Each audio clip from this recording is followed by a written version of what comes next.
Good morning, good afternoon, good evening, everybody. My name is Kartik, one of the co-founders of ETH Global, and I'm super excited to welcome all of you to HackMoney 2022. So all of you are watching this on ethglobal.tv. And for those of you who haven't used this before, this is what we're going to be using for the rest of this event. This is where all the summits are going to happen. And also not only just this kickoff, but the closing ceremonies where we're going to showcase everything that comes out of this event. And for those of you who are joining us for the first time, we really encourage all of you to log in and say hi. And everybody who's going to participate for the rest of the hackathon at ethglobal.tv will be receiving these amazing POAPs. So let's get started. HackMoney is an event by ETH Global. And for those of you who don't know what ETH Global is, we're an organization with a very simple mission. Our goal is to onboard thousands of developers into the Web3 ecosystem. And we do this primarily by running hackathons and summits. And this event is no different. So for the summit, we're going to be running two summits for this event. Today is our Kickoff Summit. We're going to be talking about some of the latest and amazing things happening in DeFi. And then on Friday the 20th, which is 2 Fridays from now, we'll be running a summit with Superfluid called Superfluid Reactor Summit, talking about all the things with streaming money. So tune in to ethglobal.tv again for the 20th, and can't wait to get started. Now let's get into the hackathon. So the goal for this is to cover some of the logistics around how the hackathon is structured and everything that you need to know to really get started with your participation. This has been an amazing, massive event. We have over 1,100 hackers from 75 different countries participating and building cool projects for the next couple of weeks, and they span 18 different time zones. We put everybody on a map to see where they were coming in from, and it's just, again, incredible to see so much representation, diversity, and participation from all continents around the world. So we can't wait to meet all of you, and we also encourage all of you to say hi and tell us where you're coming from and what you're going to be building. And not only just the hackers, we have an amazing set of ecosystem partners and over 250, close to 250 ecosystem mentors who are going to be here helping you out on our Discord and making sure that you have all the help you need, whether it's technical or design or product or anything in between. And to top it all off, we're also giving $300,000 in prizes. So you get to win a lot of amazing prizes for all the things you're going to be building. And we'll share all the details of all the prizes very soon.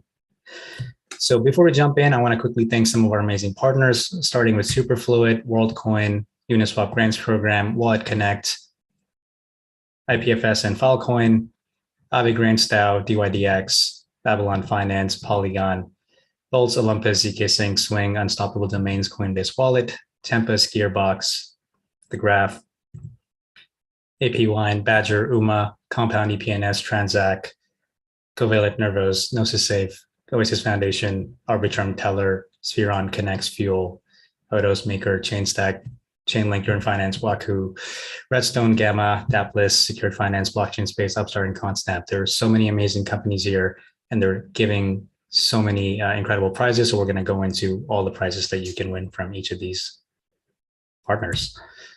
All right, let's go back into the rest of the events. So the most common question we've gotten is, what can you build? So there's a lot of things that we can do here. This whole event is structured around DeFi.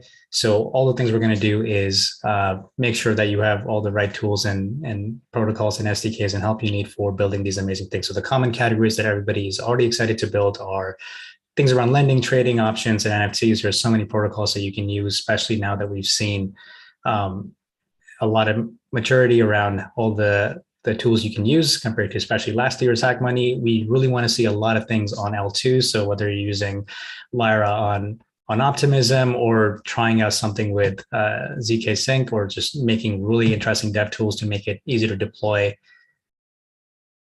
some DeFi protocols on other L2s, we want to see all of that. In addition to some of these protocols, you don't actually necessarily always have to code something on smart contracts. You can totally do something that leverages the information you have on chain and build analytics and tooling around that. So it's not required for you to code something in Solidity. And on top of that, there's a lot of cool things around understanding what's happening with yields and hacking and optimizing all the things that are happening with the existing protocols that are out there. So with that, let's talk about what the next 3 weeks are going to look like. So I want to cover how team formation works, how you can get help if you are stuck, all the prizes you can win, all the talks and workshops that are happening. We're also going to talk about all the judging and submission criteria, and also the summits, which I just indicated, but we're going to just jump right into the first summit that starts right after I finish talking about all the prizes. So let's get going. So the most important thing here is communication. Everything that we're going to be doing for this event is going to be on Discord.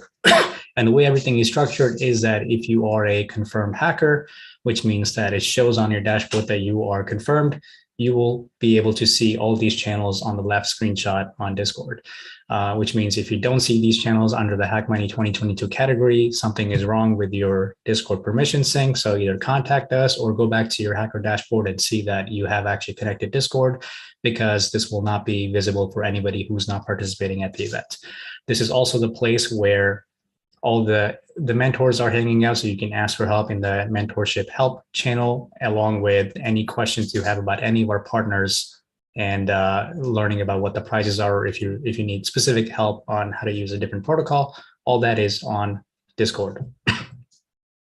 On top of that, we've also given out calendar invites for all talks and workshops that are happening. There's a lot that happened yesterday. There's a lot happening today, and there's a lot more coming in over the next week.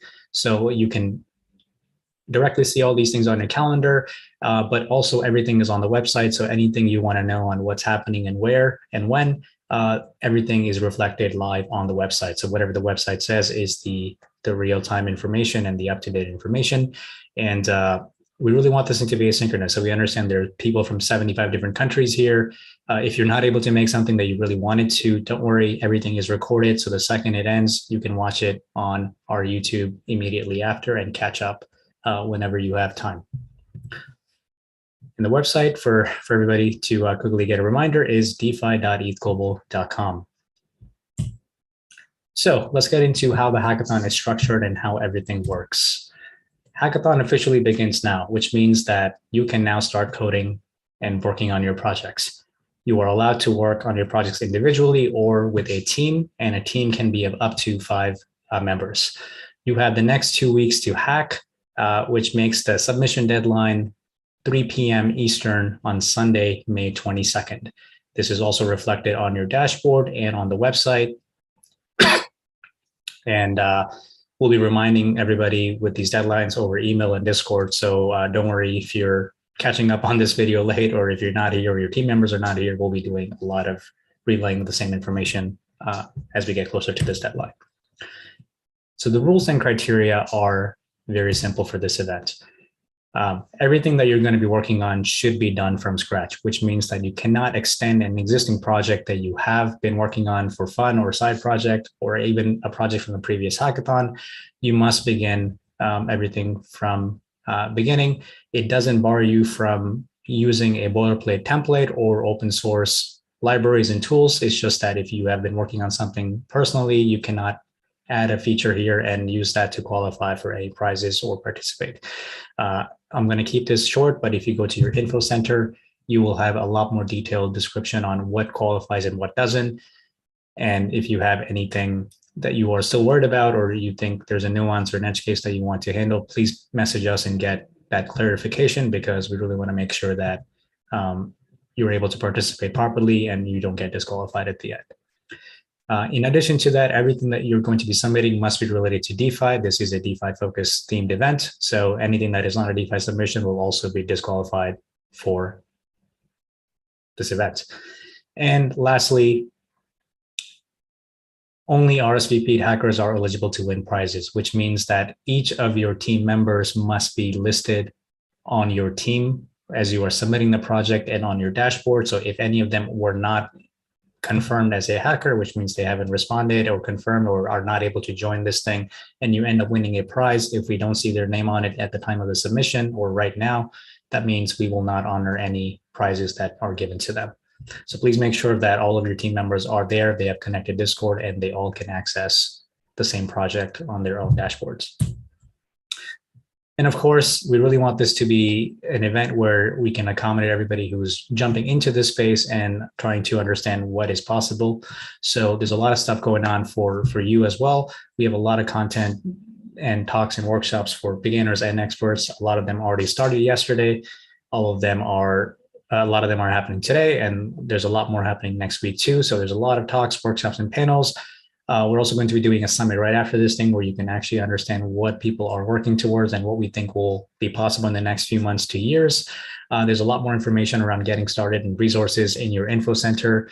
And of course, all content is recorded, so you can take your time and understand and ask questions. Most of the speakers are also on our Discord, so you can ask them questions directly. And to kind of look at all of this up, it's not just about this event. We have hundreds of videos on workshops and talks on how to use different protocols on the YouTube for ETH Global. So you can always go to youtube.com/ETH Global. And of course, as we're doing this thing for 1,000 of you here, if you have any questions, just put them on the ETH Global TV chat, and we'll be able to answer those questions in real time here for you too. And then the talks around beginners, especially, are around some beginner ideas, whether it's like scaffolding workshop that happened yesterday, and there's a lot of opportunities for you to still find team members and understand quick ways to kind of brainstorm and get started with ideas that that you can use to build a hackathon if you don't already have an idea or you're not sure what you want to work on. So all these things are also listed on defi.ethglobal.com as a reminder. So let's you can always find everything there. All right, so the most important piece is the submission deadline. We're going to talk about how judging works. And as a quick reminder, again, judging and submissions are due on the 22nd of May at 3 p.m. Eastern. So you get 2 weeks from now to submit.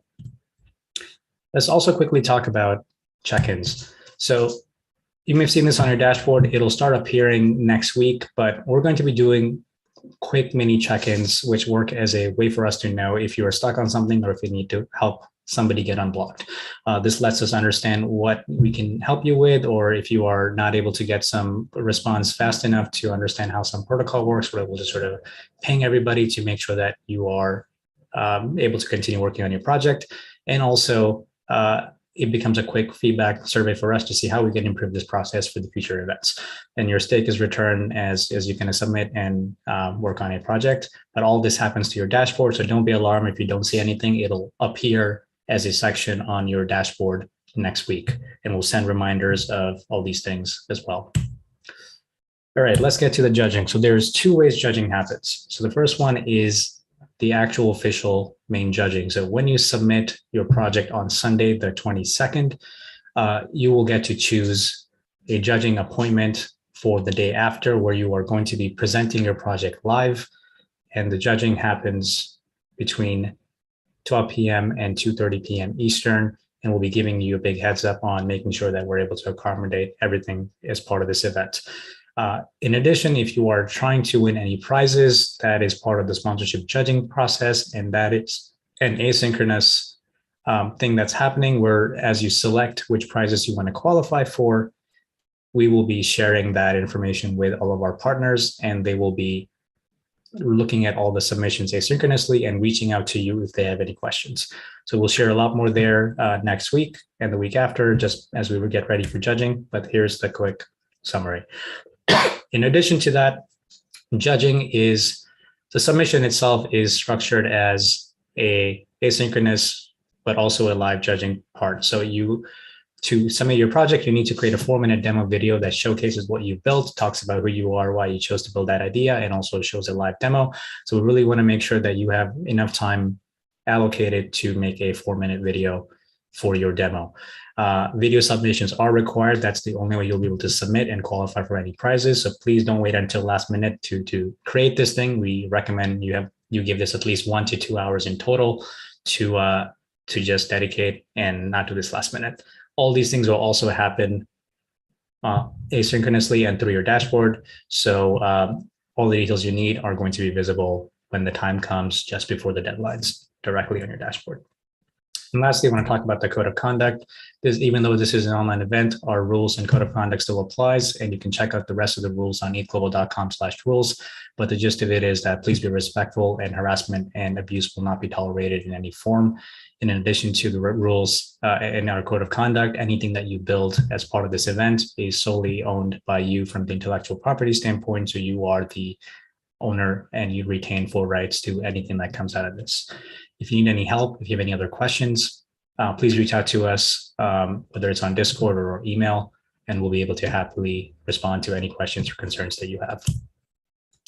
All right, so let's get into some of our amazing partners. We have so many incredible protocols and companies in this space that are here to talk about why they're excited to be part of HackMoney and why we also want them to be part of this event. So without further ado, we're going to bring on some of our amazing partners who've told us what they're building and why you should work with their protocols. Hello, everyone. My name is Konstantin, and I'm startup operator at Protocol Labs. I'm here to announce exciting collaboration between IPFS, Filecoin, and HackMoney. IPFS is a peer-to-peer protocol that makes the web upgradable, resilient, and more open. Filecoin is the largest decentralized storage network, which is built on top of IPFS that ensures content persistence over time. Or in short, IPFS is here for content addressing, and Filecoin is persistent storage of Web3. Moreover, our ecosystem is the strongest asset in the growing Filecoin network and Web3. On one side, we have a rapidly expanding storage capacity of the network with more than 4,000 storage providers across the globe and more than 18 exabytes of total storage capacity available to you right now in the network. And on the other side, we have an increasing demand from explosively growing ecosystem with more than 300 startups building on top of IPFS and Filecoin and more than 9,000 developers contributing to our protocols in a day-to-day basis. Moreover, we are more than just a storage. We're also developing solutions for computing on top of Filecoin. We're enabling programmability of the layer 1 chain through Filecoin virtual machine, and we are making our effort to make the Filecoin verifiably green and resilient foundation of the Web3. Follow us more to know more about Filecoin virtual machine, snap deals, and many more items in the community roadmap, which we are sharing across our networks. Follow us to feel way more. And during this hack, first of all, build an amazing project. Feel free to follow docs on IPFS and Filecoin and reach us on Discord for any types of questions and book the office hours with our developers. Moreover, I would wish you to get creative and good luck, have fun. And if you're curious where to start with IPFS and Filecoin, feel free to follow up the links on the screen right now, or feel free to follow up this .storage solutions. There is Fleek, Textile PowerGate, Lighthouse.storage opportunities, and there are many more tools for you to build and jumpstart with Web3 and storage and IPFS. Thank you a lot. That was Protocol Labs. Wish you all good luck. Amazing. Thank you so much, Konstantin. And with that, we are ready for our second partner, and that is Worldcoin. So without further ado, let's welcome Miguel. I'm Miguel from Worldcoin. We are working on an open and scalable protocol that allows any developer to add civil resistance to their apps in minutes in a completely anonymous way. We're really excited to be participating in HackMoney as part of our effort to open ourselves up, be more transparent, and work with the community on really cool things. Let's talk about civil attacks. An application is civil resistance when it can tell whether its users are real people or just a bunch of bots trying to game an airdrop. And making your application civil resistance not only makes them fairer, but also enable new mechanisms that haven't really been possible before in governance, tokenomics, and interacting with the real world in general. At Worldcoin, we've been working on World ID, a protocol to anonymously verify that someone is a real person and that they are performing an action only once. So you can anonymously know not only that I'm a real human, but also I've never claimed this airdrop or voted on this poll or minted this NFT or any of these things. This works using this little guy, which we're going to deploy all over the world, and it will look at your iris and generate a hash that then you can use to generate zero-knowledge proofs of humanity you can use to verify yourself without revealing any information about you. Integrating with World ID is really easy. You just need these 2 lines of JavaScript to get started, which renders this element on your website, which allows people to generate unique anonymous proof of humanity that you can then verify in your app. This allows new methods of governance, airdrops, experiencing quadratic funding NFTs, and a bunch more other really cool things. We've collected a bunch of resources at worldcoin.org/hackmoney, including docs for the protocol and the JavaScript widget, a testnet for the orbs, and a bunch of examples on starter kits. We also have a Discord at discord.gg/worldcoin, where you can come if you have any questions, you want to work together or something, you have some ideas, feedback, or literally anything else. Let's build together. Excited to see what you guys make. Amazing. Thank you so much. And next up, we have Rahat from Polygon. Please welcome Rahat. What's up, hackers? My name is Rahat. I'm a developer advocate over at Polygon. Super excited to tell you a little bit about Polygon and how we're supporting the HackMoney Hackathon. So what is Polygon? Polygon is the leading platform for Ethereum scaling and infrastructure development. A lot of jargon, I know. What does that mean? We offer a bunch of different products and services that make it easier for you to scale on top of Ethereum for a multitude of users and make your UX a lot easier and accessible for those users. We offer things like standalone sidechains, ZK rollups, optimistic rollups, both of which are in the works, things like enterprise chains, shared security chains, and more.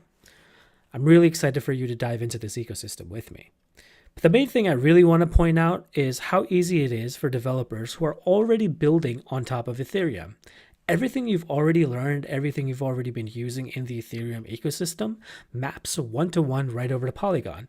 Solidity still works, JavaScript still works, tools like Hardhat, Truffle, all of that still map one-to-one, like I said, right over to the Polygon blockchain, Polygon ecosystem at large. If you already have a dApp, you can use Polygon as a high-performance layer and supercharge your UX. You can do things like depositing assets from Ethereum to Polygon, transferring them between accounts on Polygon, and then withdrawing back over to Ethereum at the end. This allows you to leverage the low cost of using the Polygon blockchain while still leveraging the security of Ethereum at the end. And we've got prizes here worth over 16K.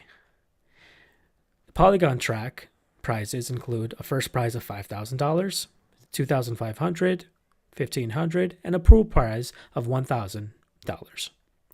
Some ideas of things you can build are yield aggregators, decentralized exchanges, derivatives, things like pooling dApps, decentralized insurance platforms, and more. These are just some ideas of things you can build, but we would love to see what you want to build, what kind of impact you want to make in the DeFi space. The only eligibility criteria for being considered for this track is that your dApp needs to be deployed either on the Polygon proof of stake testnet or the mainnet. Either way, you're good to go. Here's some developer resources to help you get started. You can check out the Polygon developer library, as well as the Polygon documentation. It's very, very important always to read documentation before you dive into something new. We've also got the Polygon Academy, where you can look up some tutorials, learn more about the ecosystem itself, and see how you can start leveraging the Polygon ecosystem in your dApp right now. So without further ado, let the hacking begin. I can't wait to see what you all start building.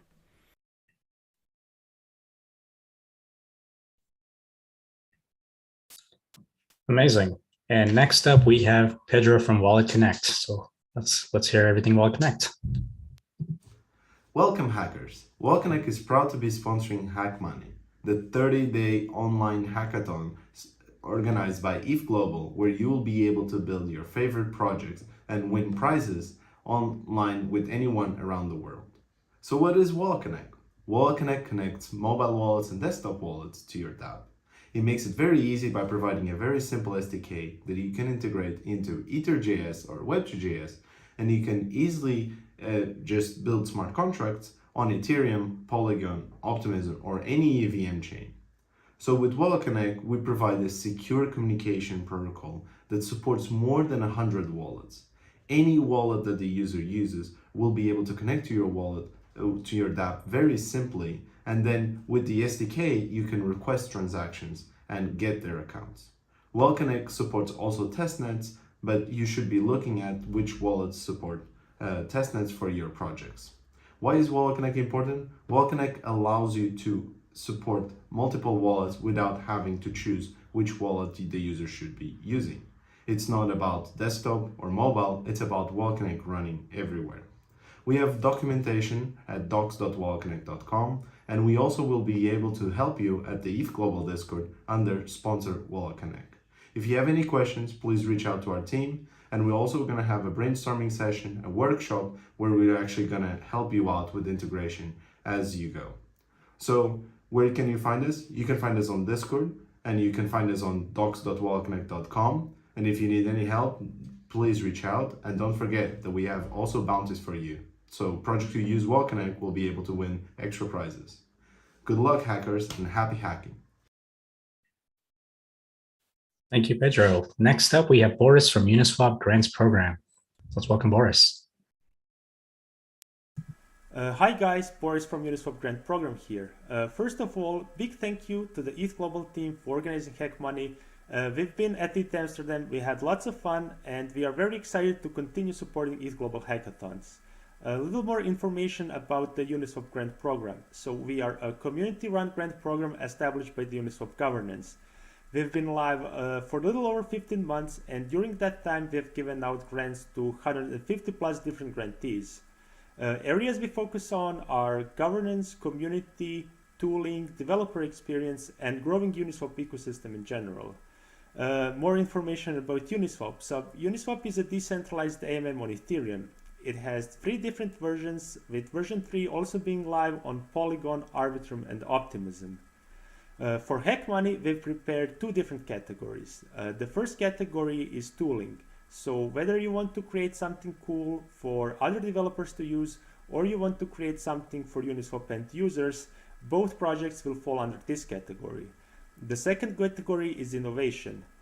We didn't want to limit your creativeness or give strict guidelines for your project, so any project that is Uniswap related will fall under this category. The first prize for both category is $4,000. The runner-ups, depending on how many submissions we'll get, will also split $4,000. If you have any questions, we'll be available in Discord, and also check out our hacker guide.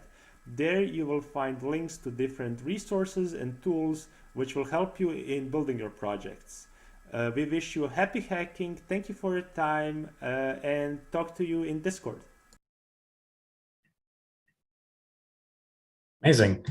And next up, we have Fran from Superfluid. Let's learn more about Superfluid. Hello, everyone. I'm Fran. I'm one of the founders of Superfluid, and we are extremely excited to sponsor HackMoney this year.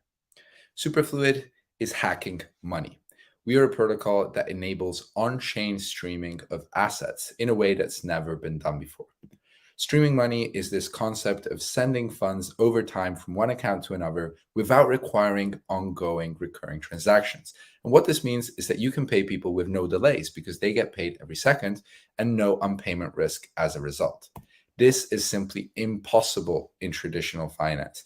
But with Superfluid, you can get paid every second rather than having to wait until the end. So we can use this to move from recurring payments to ongoing payments and enable all sorts of things that will help make Web3 sustainable with sustainable economics and normal business models, which is what our industry really needs. So to try this out, go to app.superfluid.finance. In 1 minute, you'll get your first stream. You'll start understanding what we mean by streaming money, and you can immediately start developing as well. So after that, go to our console.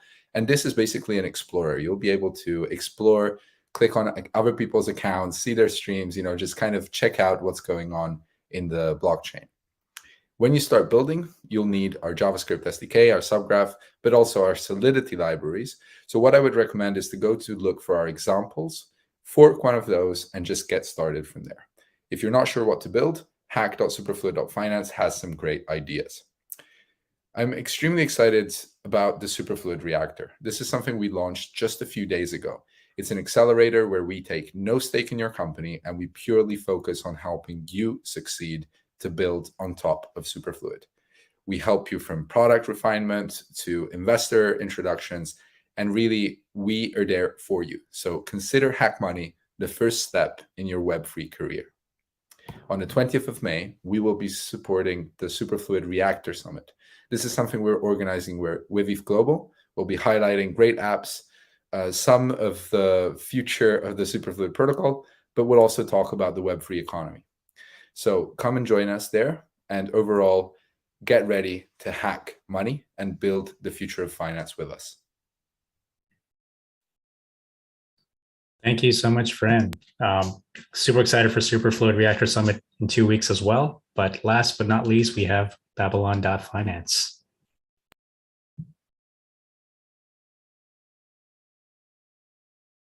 Hi everyone, my name is Ramon and I'm a co-founder of Babylon Finance. Babylon Finance is a decentralized asset management protocol that lets people invest in DeFi together. Babylon Finance lets users create these investment clubs or investment DAOs that we call gardens. By investing in gardens, people get a bunch of benefits versus investing by themselves.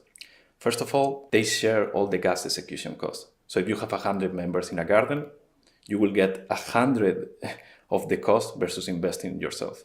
Secondly, you may consolidate all your taxable transactions in just a few, because the club or the garden may execute hundreds of operations on your behalf, but the users just care about the deposit and withdrawal. Also, gardens allow people to not be 24/7 glued to the screen, because they can share the information and they can share the load of keeping up with a market that never sleeps with all the other members. This is also extremely beneficial for managers because Babylon is totally trustless and permissionless. Anyone can create a DeFi investment club through our UI or directly through our smart contracts and get this fully functional tokenized fund out of the box. For managers, this means that they also get an UI so they can interact with 15 other DeFi protocols with our simple new code UI, and they can mix and match protocols together. For example, they can lend money on Compound, then they can borrow DAI, deposit into Carve, and then stake the LP tokens on Convex. Finally, this week, we have now released our SDK on smart contracts. So now, for you as a developer, you can take this one step further. You can take all these fully functional and tokenized funds that give you an ERC20 and then connect it with the rest of DeFi and the rest of crypto.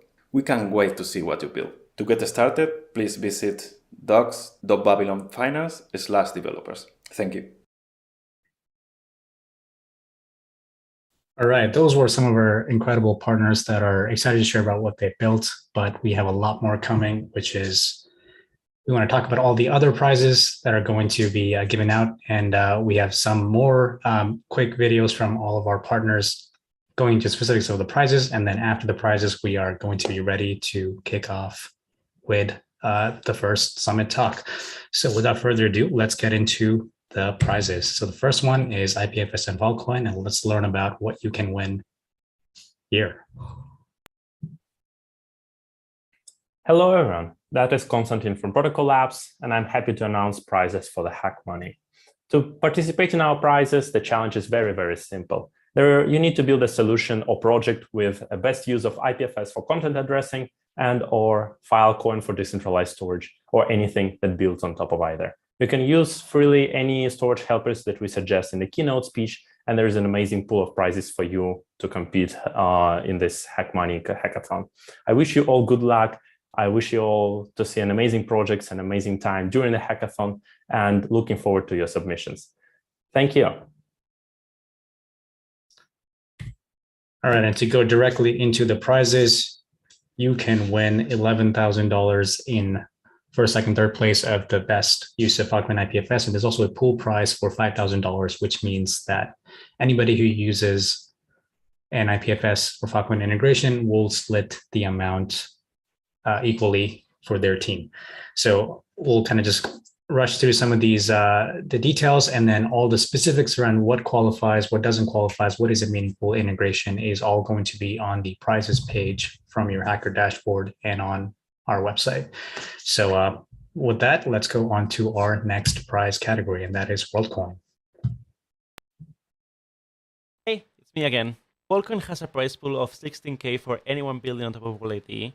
We have 12K for the first, second, and third best submissions out there, and a prize pool of 4K for anyone else building on top of Volatility.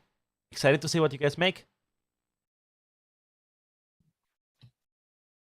All right, so there $16,000 you can win for Worldcoin. So the best integration with the Proof of Person Protocol integration will receive $6,000. Second place will receive $4,000, and third place will receive $2,000 in prize. And there's also a pool prize category here again, which means that anybody who makes a meaningful integration will equally split $4,000 amongst themselves.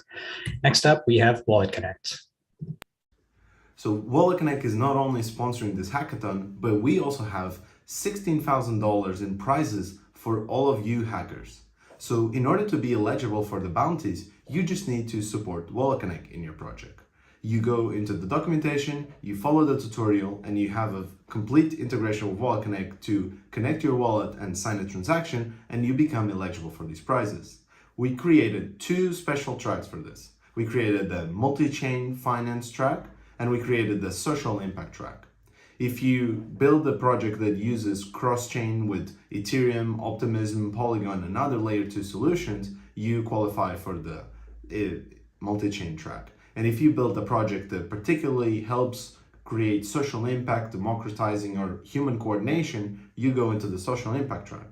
For each track, we have the first, second, third prize, and honorable mentions. The first prize is $4,000. The second prize is $2,000.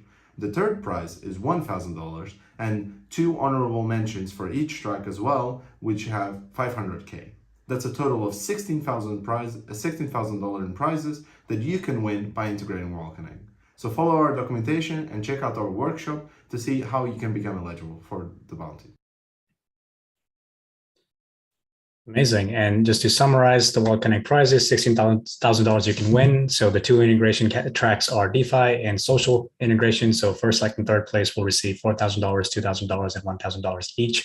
And then the pool prize will be split amongst meaningful usage from any team for a pool of $2,000. Next up, we have the Uniswap grants program.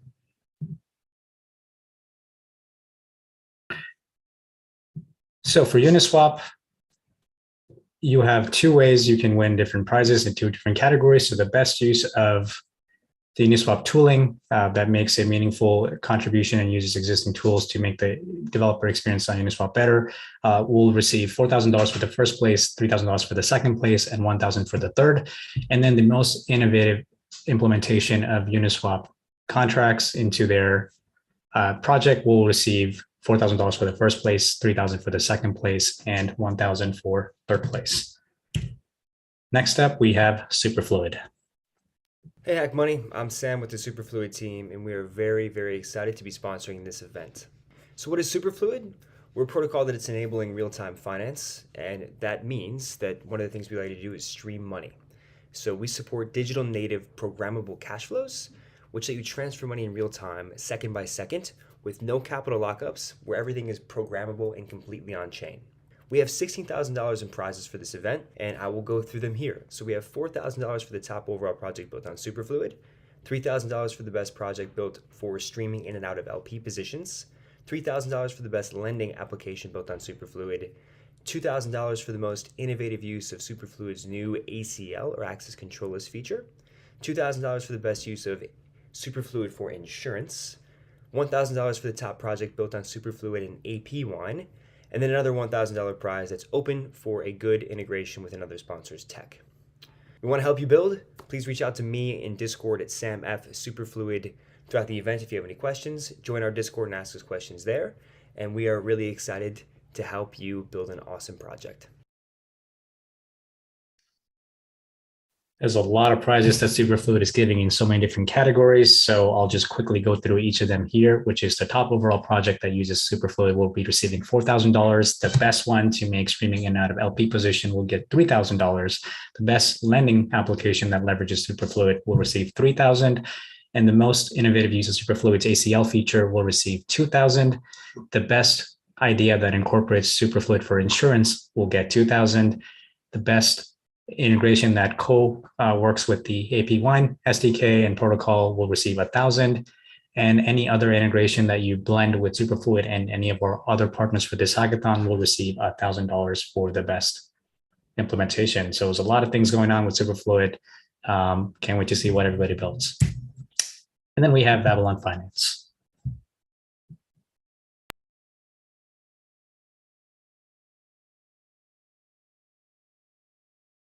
Hello, my name is Ramon and I'm co-founder of Babylon Finance. I'm really excited to be sponsoring HackMoney today. As you may know, Babylon Finance is a protocol that lets you create decentralized investment DAOs or investment clubs to let people invest in DeFi together, to share the fees and build wealth together. Now, for you as a developer, this means that Babylon gets you a fully functional investment DAO or investment club that then you can compose with the rest of DeFi and Web3. We have $10,000 in prizes for the best investment clubs of Gardens. To get started, go to docs.babylon.finance/developers. See you soon.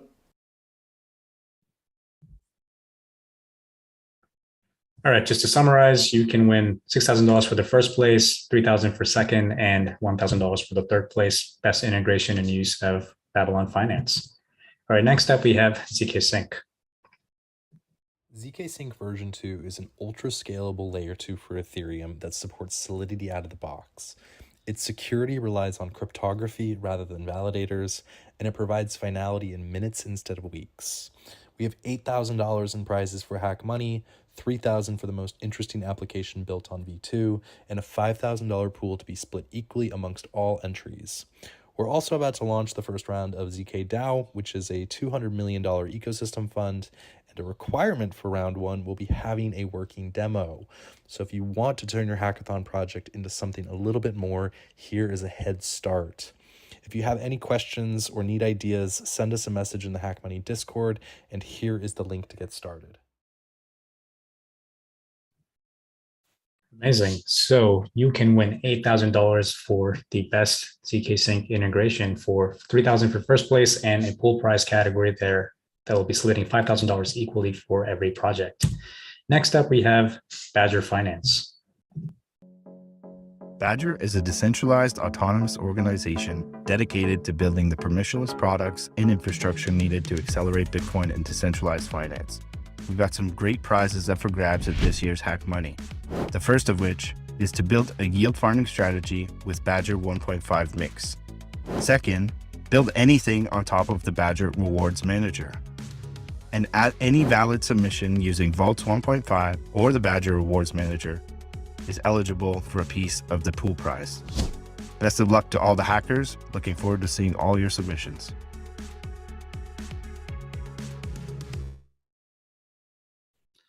And to quickly summarize the categories that we just saw, the best yield farming strategy with Badger will receive $3,000 in total, first place $2,000 and second place $1,000. And the build anything on top of Badger Rewards Manager will receive $2,000 for the first place and $1,000 for second place. And there's also a $2,000 pool prize category. Next up, we have Gearbox.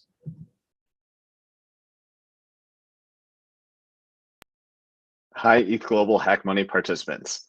This is Jared from the Gearbox Protocol DAO, and we are excited to be a sponsor of this fantastic hackathon. Here at Gearbox, we are building generalized and composable leverage. It's based on a new DeFi primitive, which is called a credit account, a smart contract wallet that allows you to deploy a combination of your own and borrowed funds across various DeFi protocols. With a credit account, you can build complex trading, farming, liquid staking strategies, and sometimes all of these strategies all at once. We'd love to see teams hack on new yield strategies, integrations, automatic portfolio management, and other creative ideas that come to your mind. We'll be sponsoring 3 prizes here. First place for a $4,000 USDC prize, second place for $2,500, and third place for $1,500. Let's build together. I'm a gearhead.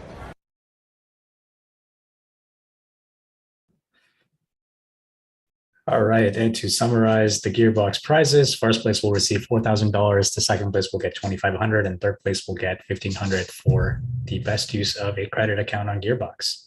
Next up, we have AP Wine. Hello everyone, this is Julius, co-founder of AP Wine. AP Wine allows you to get your yield farming in advance, ahead of time, and at a fixed rate, using a new DeFi primitive known as future yield tokenization. Future yield tokens are composable and compatible with most DeFi protocols generating yield. For that purpose, we're giving away $8,000 in prizes for those who build on top of AP Wine. And we're excited to be partnering with Superfluid, the leader in payment streaming, to present a co-sponsored bounty for the best project leveraging both protocols, whether it be tokenizing money streams or streaming future yield itself. The possibilities are endless. The team will be on Discord throughout the hackathon, so please reach out to brainstorm ideas and ask questions. You can try the app on app.ap1.fi, check out our documentation on docs.ap1.fi, and also try out our SDK to build your own strategy very easily. We're excited to see what you can come up with, and we'll be here to help. Happy.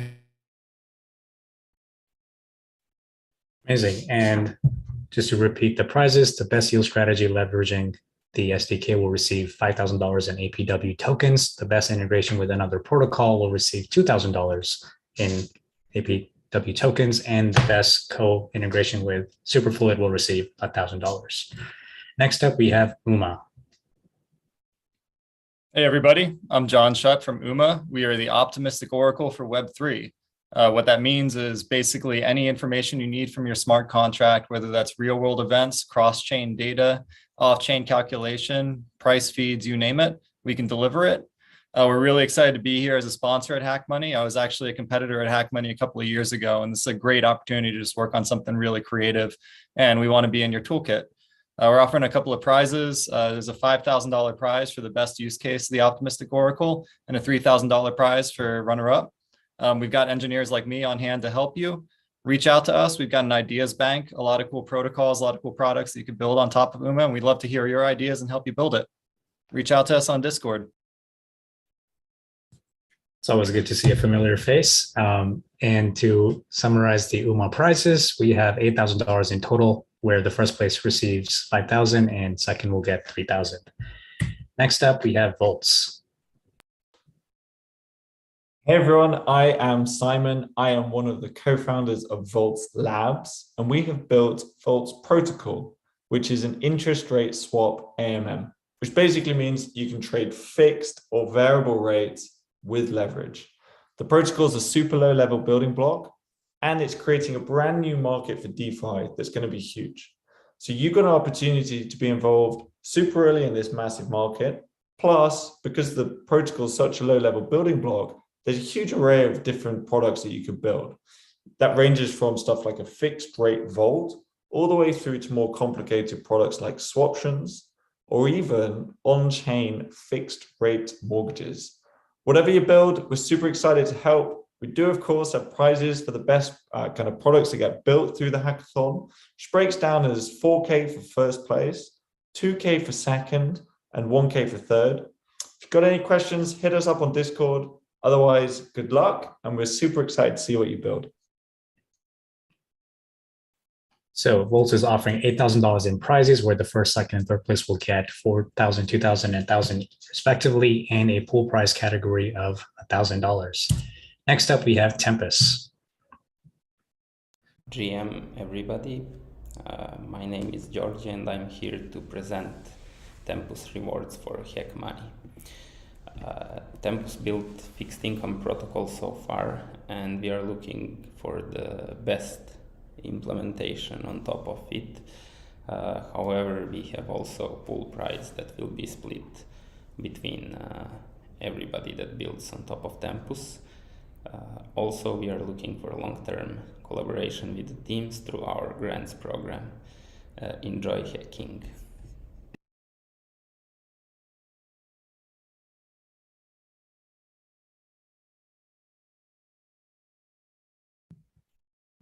Right, so there's $8,000 you can win for integrating Tempest, where the first place will receive $5,000 and a pool prize category of $3,000. Next, we have Coinbase Wallet.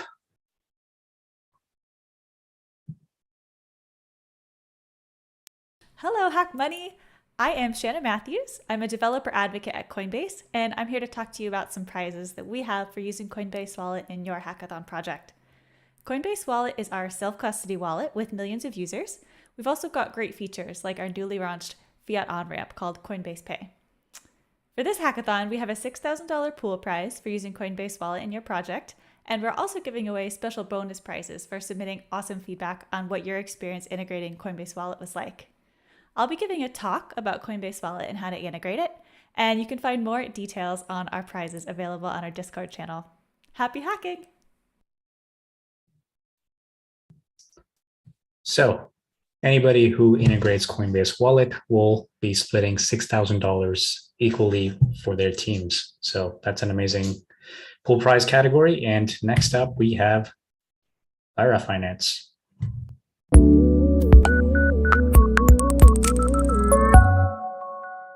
Hey everyone, this is Mike from Lyra. We're building a permissionless options protocol that's native to Optimism. Lyra creates two-way options markets on the biggest crypto assets using a novel automated market maker that manages risk for liquidity providers. Options are the most composable primitive. They can be used to manage risk, generate yield, and build any payoff structure. We're offering up to $8,000 in prizes to teams that build on Lyra, whether it's a new option vault, arbitrage bot, or something entirely new. We know you'll come up with something awesome. Check the HackMoney website to get some more ideas or reach out in the Discord. Good luck.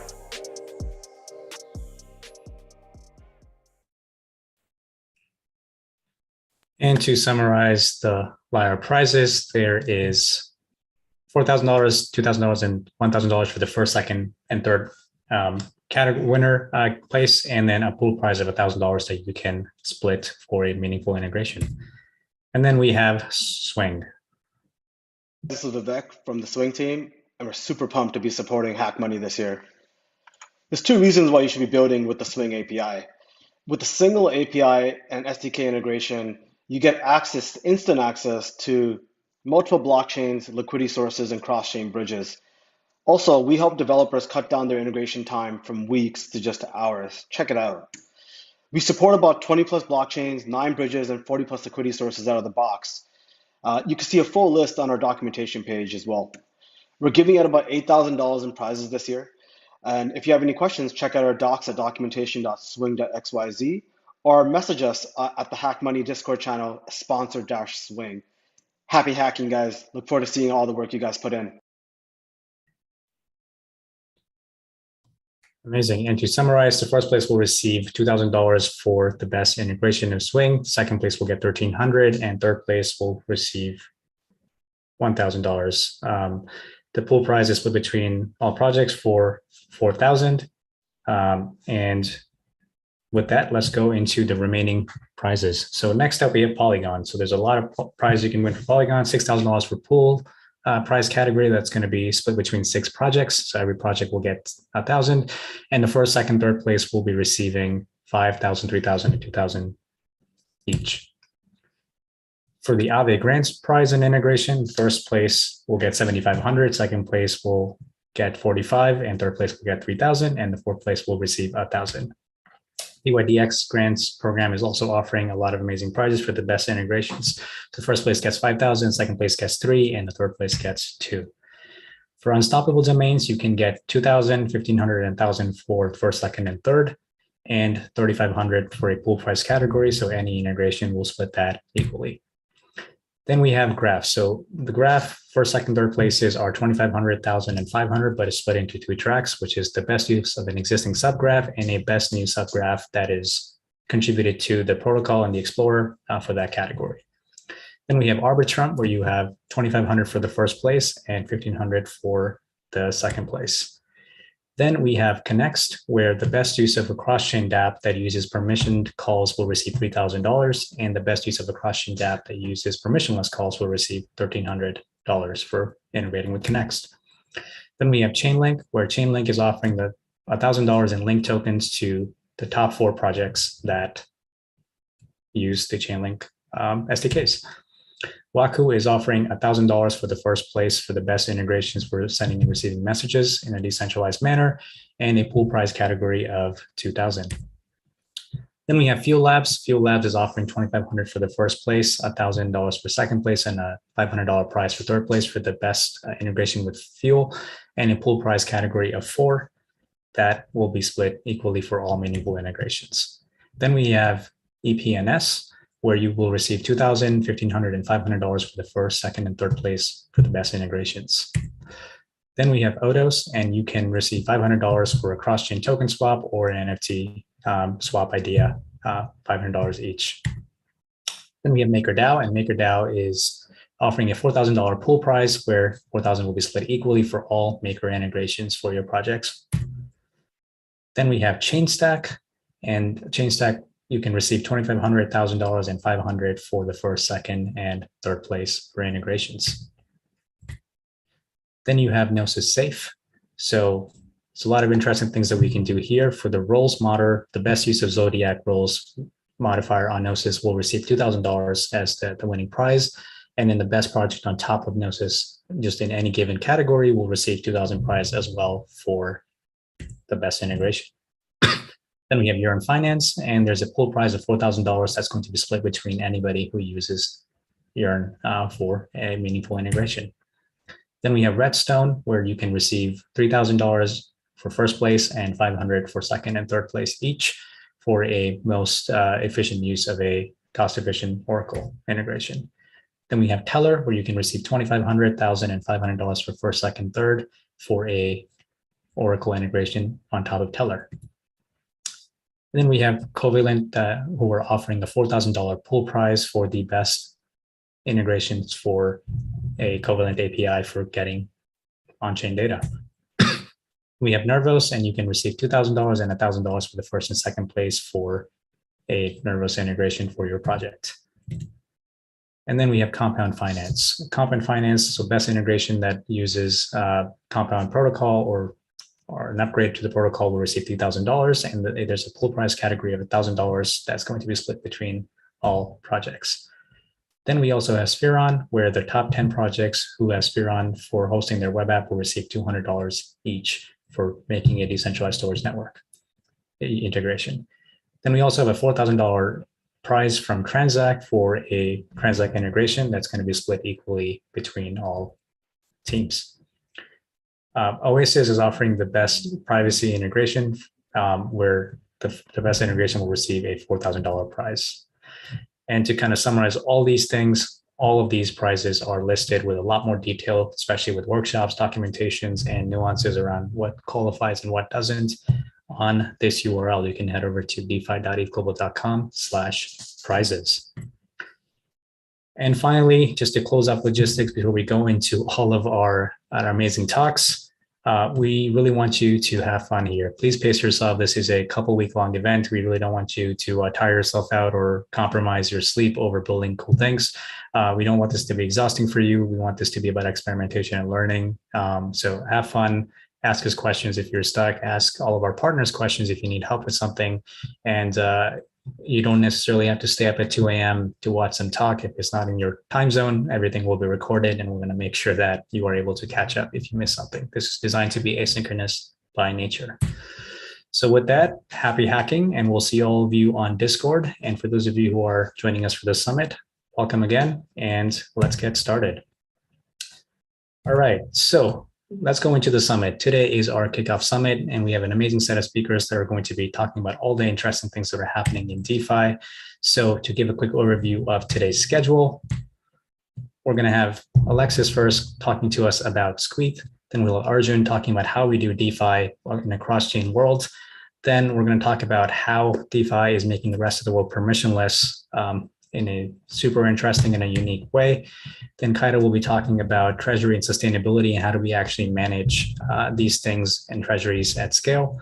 And then how does zero knowledge proof actually change how we think about DeFi? Elena will be coming on and talking about DeFi and privacy and how all of that is important. So with that, let's get started with our very first talk. So I want to bring on Alexis here to talk about Squeeth. For those of you who don't know what Squeeth is, I won't spoil this for you. I'll have Alexis give that intro. So without further ado, let's welcome Alexis on stage. Good to see you, Alexis. How's it going? Hey, good to see you. Going well. Excited to Squeeth. Well, perfect. Oh, the stage is yours. Amazing. Okay. Awesome. Yeah, so really excited to be here, excited to chat with everybody about Squeeth. You're probably wondering what a Squeeth is. And by the end of this talk, you'll be able to tell all your friends that you're squeething. So today we're going to kind of start off by talking about options, what they are, like how they work. Then we'll dive into some of the problems with options and how Squeeth came to be in the first place. And then we'll talk about what Squeeth is and how it works. So let's dive into it. So first of all, why do people use options? Well, people typically use options for one of these three things. They're either looking to get leverage, earn yield, or to hedge themselves. And when we built out, the first options in DeFi at Open, this is what we noticed people were using options for. It wasn't just like options for the sake of options, but for one of these three like specific things. And we'll come back to this. So now, what is an option? There are two main types of options. There are put options and call options. And today I'm going to focus on call options. So we'll chat about what call options are. First, talking about this kind of fancy formal definition, but then we'll really break it down, go through an example, and try to just wrap our heads around what this actually means. So the definition of a call option is something that gives you the right, but not the obligation to buy an asset, which we call the underlying asset, at a given price, which we call the strike price, on a certain date, which is the expiry date. Now, that's a mouthful of a definition. Let's break it down. So let's take an example. Let's say that ETH price is currently $3,000, but I'm feeling really bullish. I think that by the end of the month, ETH is going to be $5,000, and I'm really excited about that. Then what I can do is I can buy this call option. And what this call option basically tells me and is that, hey, like at the end of the month, I can buy ETH for a price, which we call the strike price, no matter what the price of ETH actually is in the market. So I think that ETH is going to be $5,000 at the end of the month. So maybe I buy a call option with a strike price of $4,000. Now, what that means is, say we get to the very end of the month and ETH is trading at $5,000. Instead of having to pay $5,000 to buy ETH, I can just use my call option and buy ETH for $4,000. So even though ETH is trading at $5,000 on the market, this call option lets me buy it cheaper than the market at $4,000. So that is kind of what is really powerful about call options. And the cool thing is, if I were to buy ETH right now, I'd have to pay $3,000. But if I were to buy this call option, I pay some sort of premium. Say that premium is like $100. Then I'm paying $100 right now for the right to buy ETH at $4,000 at the end of the month. And so I can actually just pay $100 right now to be able to buy ETH cheaper than the market at the end of the month if I'm feeling really bullish. So yeah, basically kind of just what we talked about. I'm bullish ETH. I think ETH is going to go up beyond $4,000. So if ETH price goes up beyond that, I can still buy that ETH at $4,000. So kind of mapping that back on to the definition that we talked about, our underlying asset is ETH. That's the asset that we're thinking about here. The one that we are saying, hey, I think this particular asset is going to be above $4,000. $4,000 is the strike price.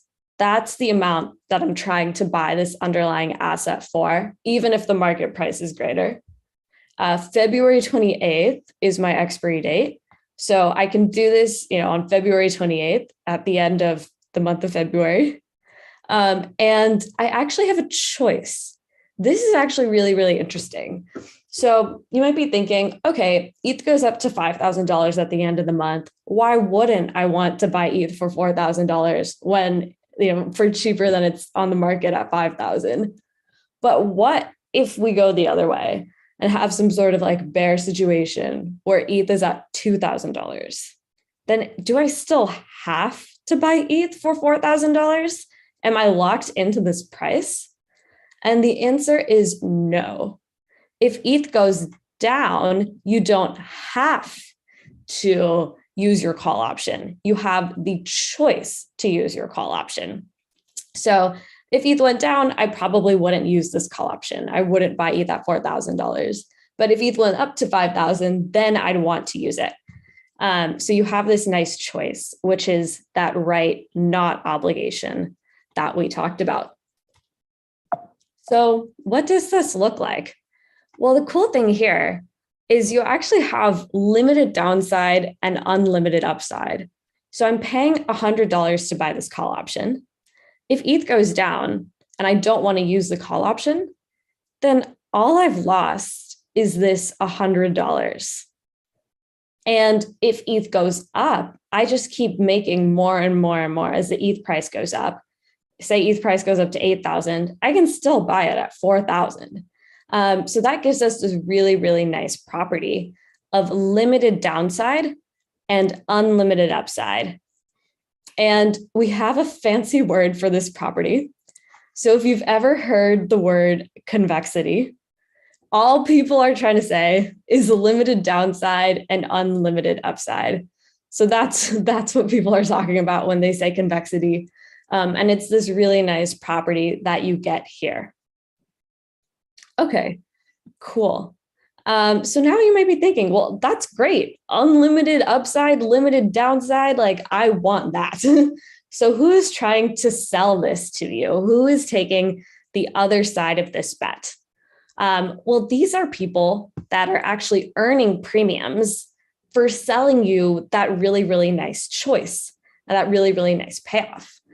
So when you buy that option for $100, that $100 is going to this person on the other side of the trade that's willing to take on more risk. So for them, the maximum amount that they can earn is that $100. So if ETH price goes down and you don't use your option, they just get to keep that $100. They're happy. But if ETH price goes up and you exercise your option, then they're forced to basically like take that other side to sell it to you at $4,000, even though it's trading higher on the market. And they earn a premium for taking on this risk. While you, the option buyer, has a choice about whether you want to use your option, this option seller has no choice. They are forced to take the other side of your trade and they get paid for that. So for people that think, hey, there's no way it's going to hit $5,000 at the end of the month, I'm willing to take on this risk, then they can earn this kind of steady premium for selling you this call option. Okay, now what are the problems with DeFi options? What have we seen so far? And there's a couple problems that have popped up that we've seen as we've been building DeFi options. One is that there are tons of different expiries that you can have for these options. So we were talking about a call option that expires at the end of the month, but you could have an option that expires at the end of the week, at the end of 2 months, at the end of 3 weeks. You could have literally any expiry. And so that means that you need to constantly be thinking about that. You can only use your option on that expiry date. And then maybe that expiry date comes around and you're like, hey, like I still want this choice.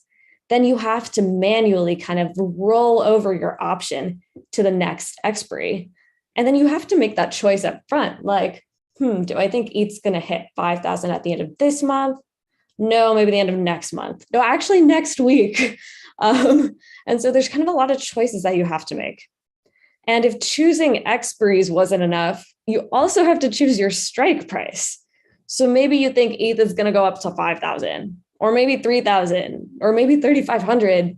And then you have all of these different strike prices. And when you take all of these strike price and expiry combinations, those are all individual markets.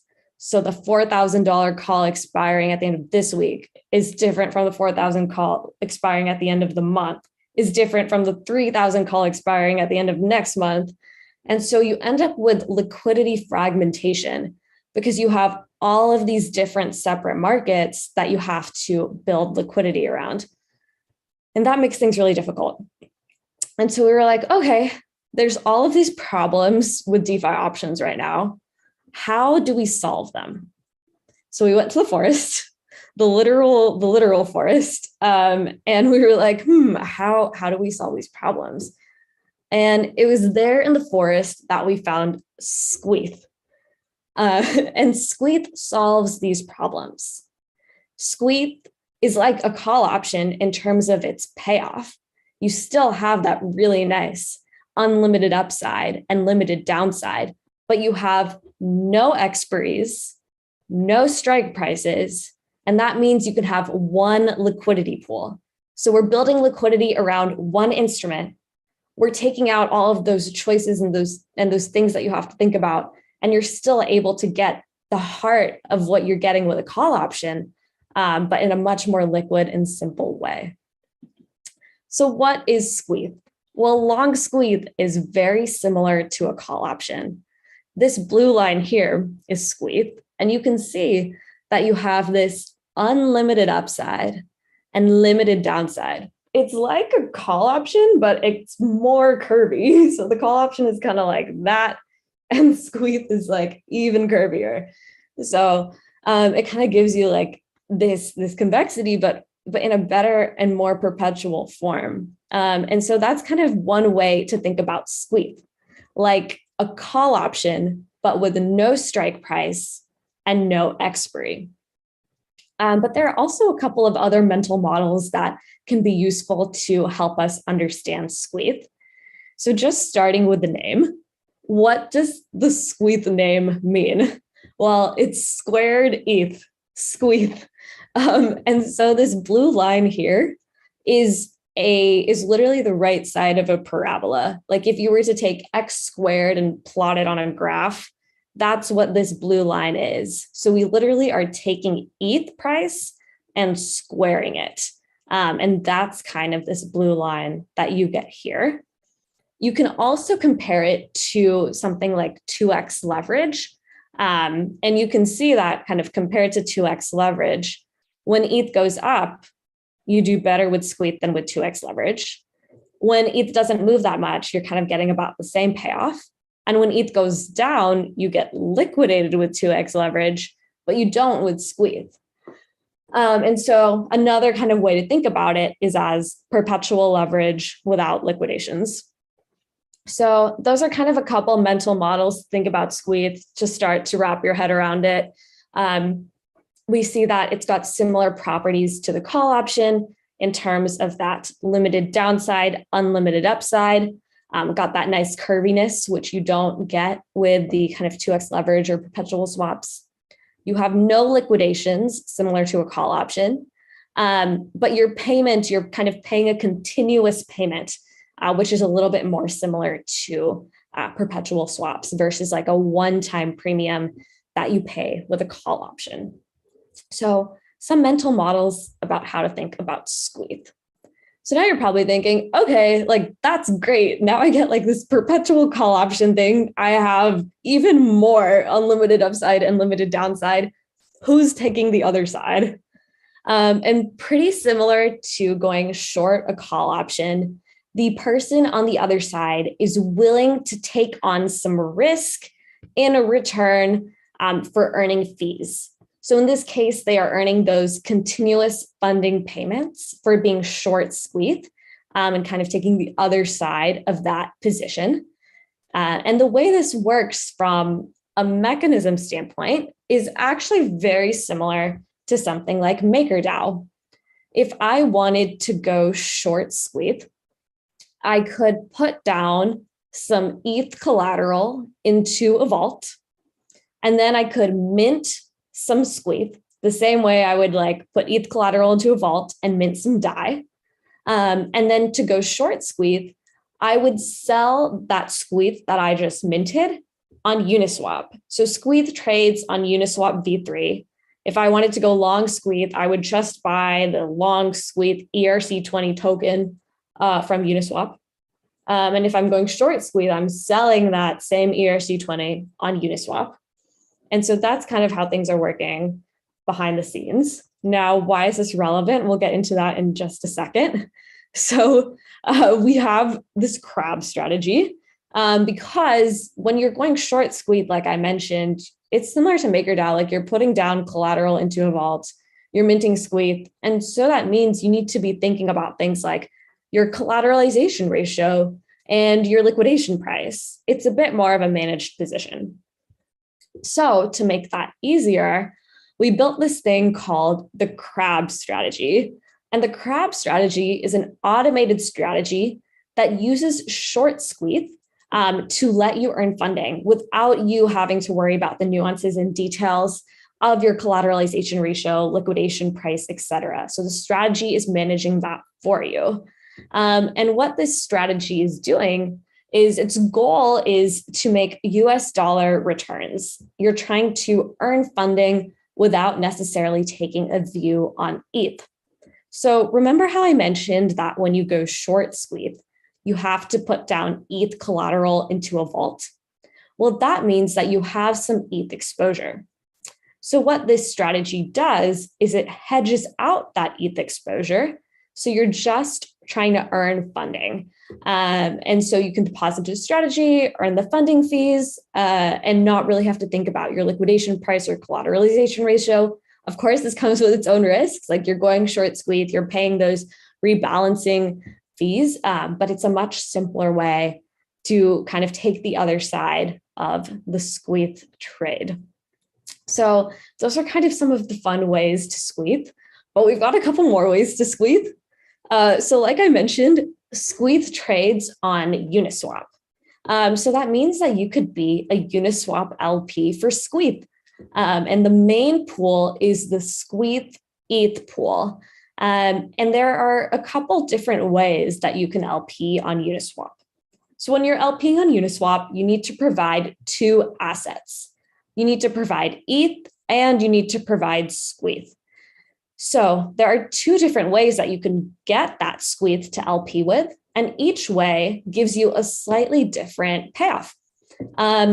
So you could buy squeeze or you can mint squeeze like we talked about by putting down ETH collateral and then minting some squeeze. So let's start by talking about buying squeeze. You go to Uniswap, you buy some squeeze, you bring some ETH, and you decide you want to LP it. Well, what does that return actually look like? Well, it turns out that's this blue line right here. And the payoff of buying squeeze and LPing it is actually ETH to the power of 1.5. So the same way that squeeze is ETH squared, buying and LPing is actually ETH to the 1.5 power, which is pretty cool. It's like slightly less squeezy squeeze. So you're earning this kind of nice leverage payoff. You're still paying funding because you're long squeeze, you bought squeeze, but you're also earning fees because you LP'd on Uniswap. So it's basically like you're offsetting some of that funding payment with the LP fees that you're earning on Uniswap. And in return, you're still getting leverage, but you're slightly less levered than normal long squeeze because you're kind of paying less in the aggregate. So it's a nice way to still get some leverage, but not pay as much and kind of not have that full ETH squared profile, but a nice ETH to the 1.5. So that's kind of what buying an LPing is. And then if you mint an LP, you actually get like a very different kind of payoff where you are earning the LP fees, but you could be earning the LP fees and earning funding, because in this case, you had put down your ETH collateral into the vault, you minted some squeeze, and then you put that minted squeeze and ETH into the Uniswap pool. So now when you start, you actually start with a payoff that's kind of similar to long ETH.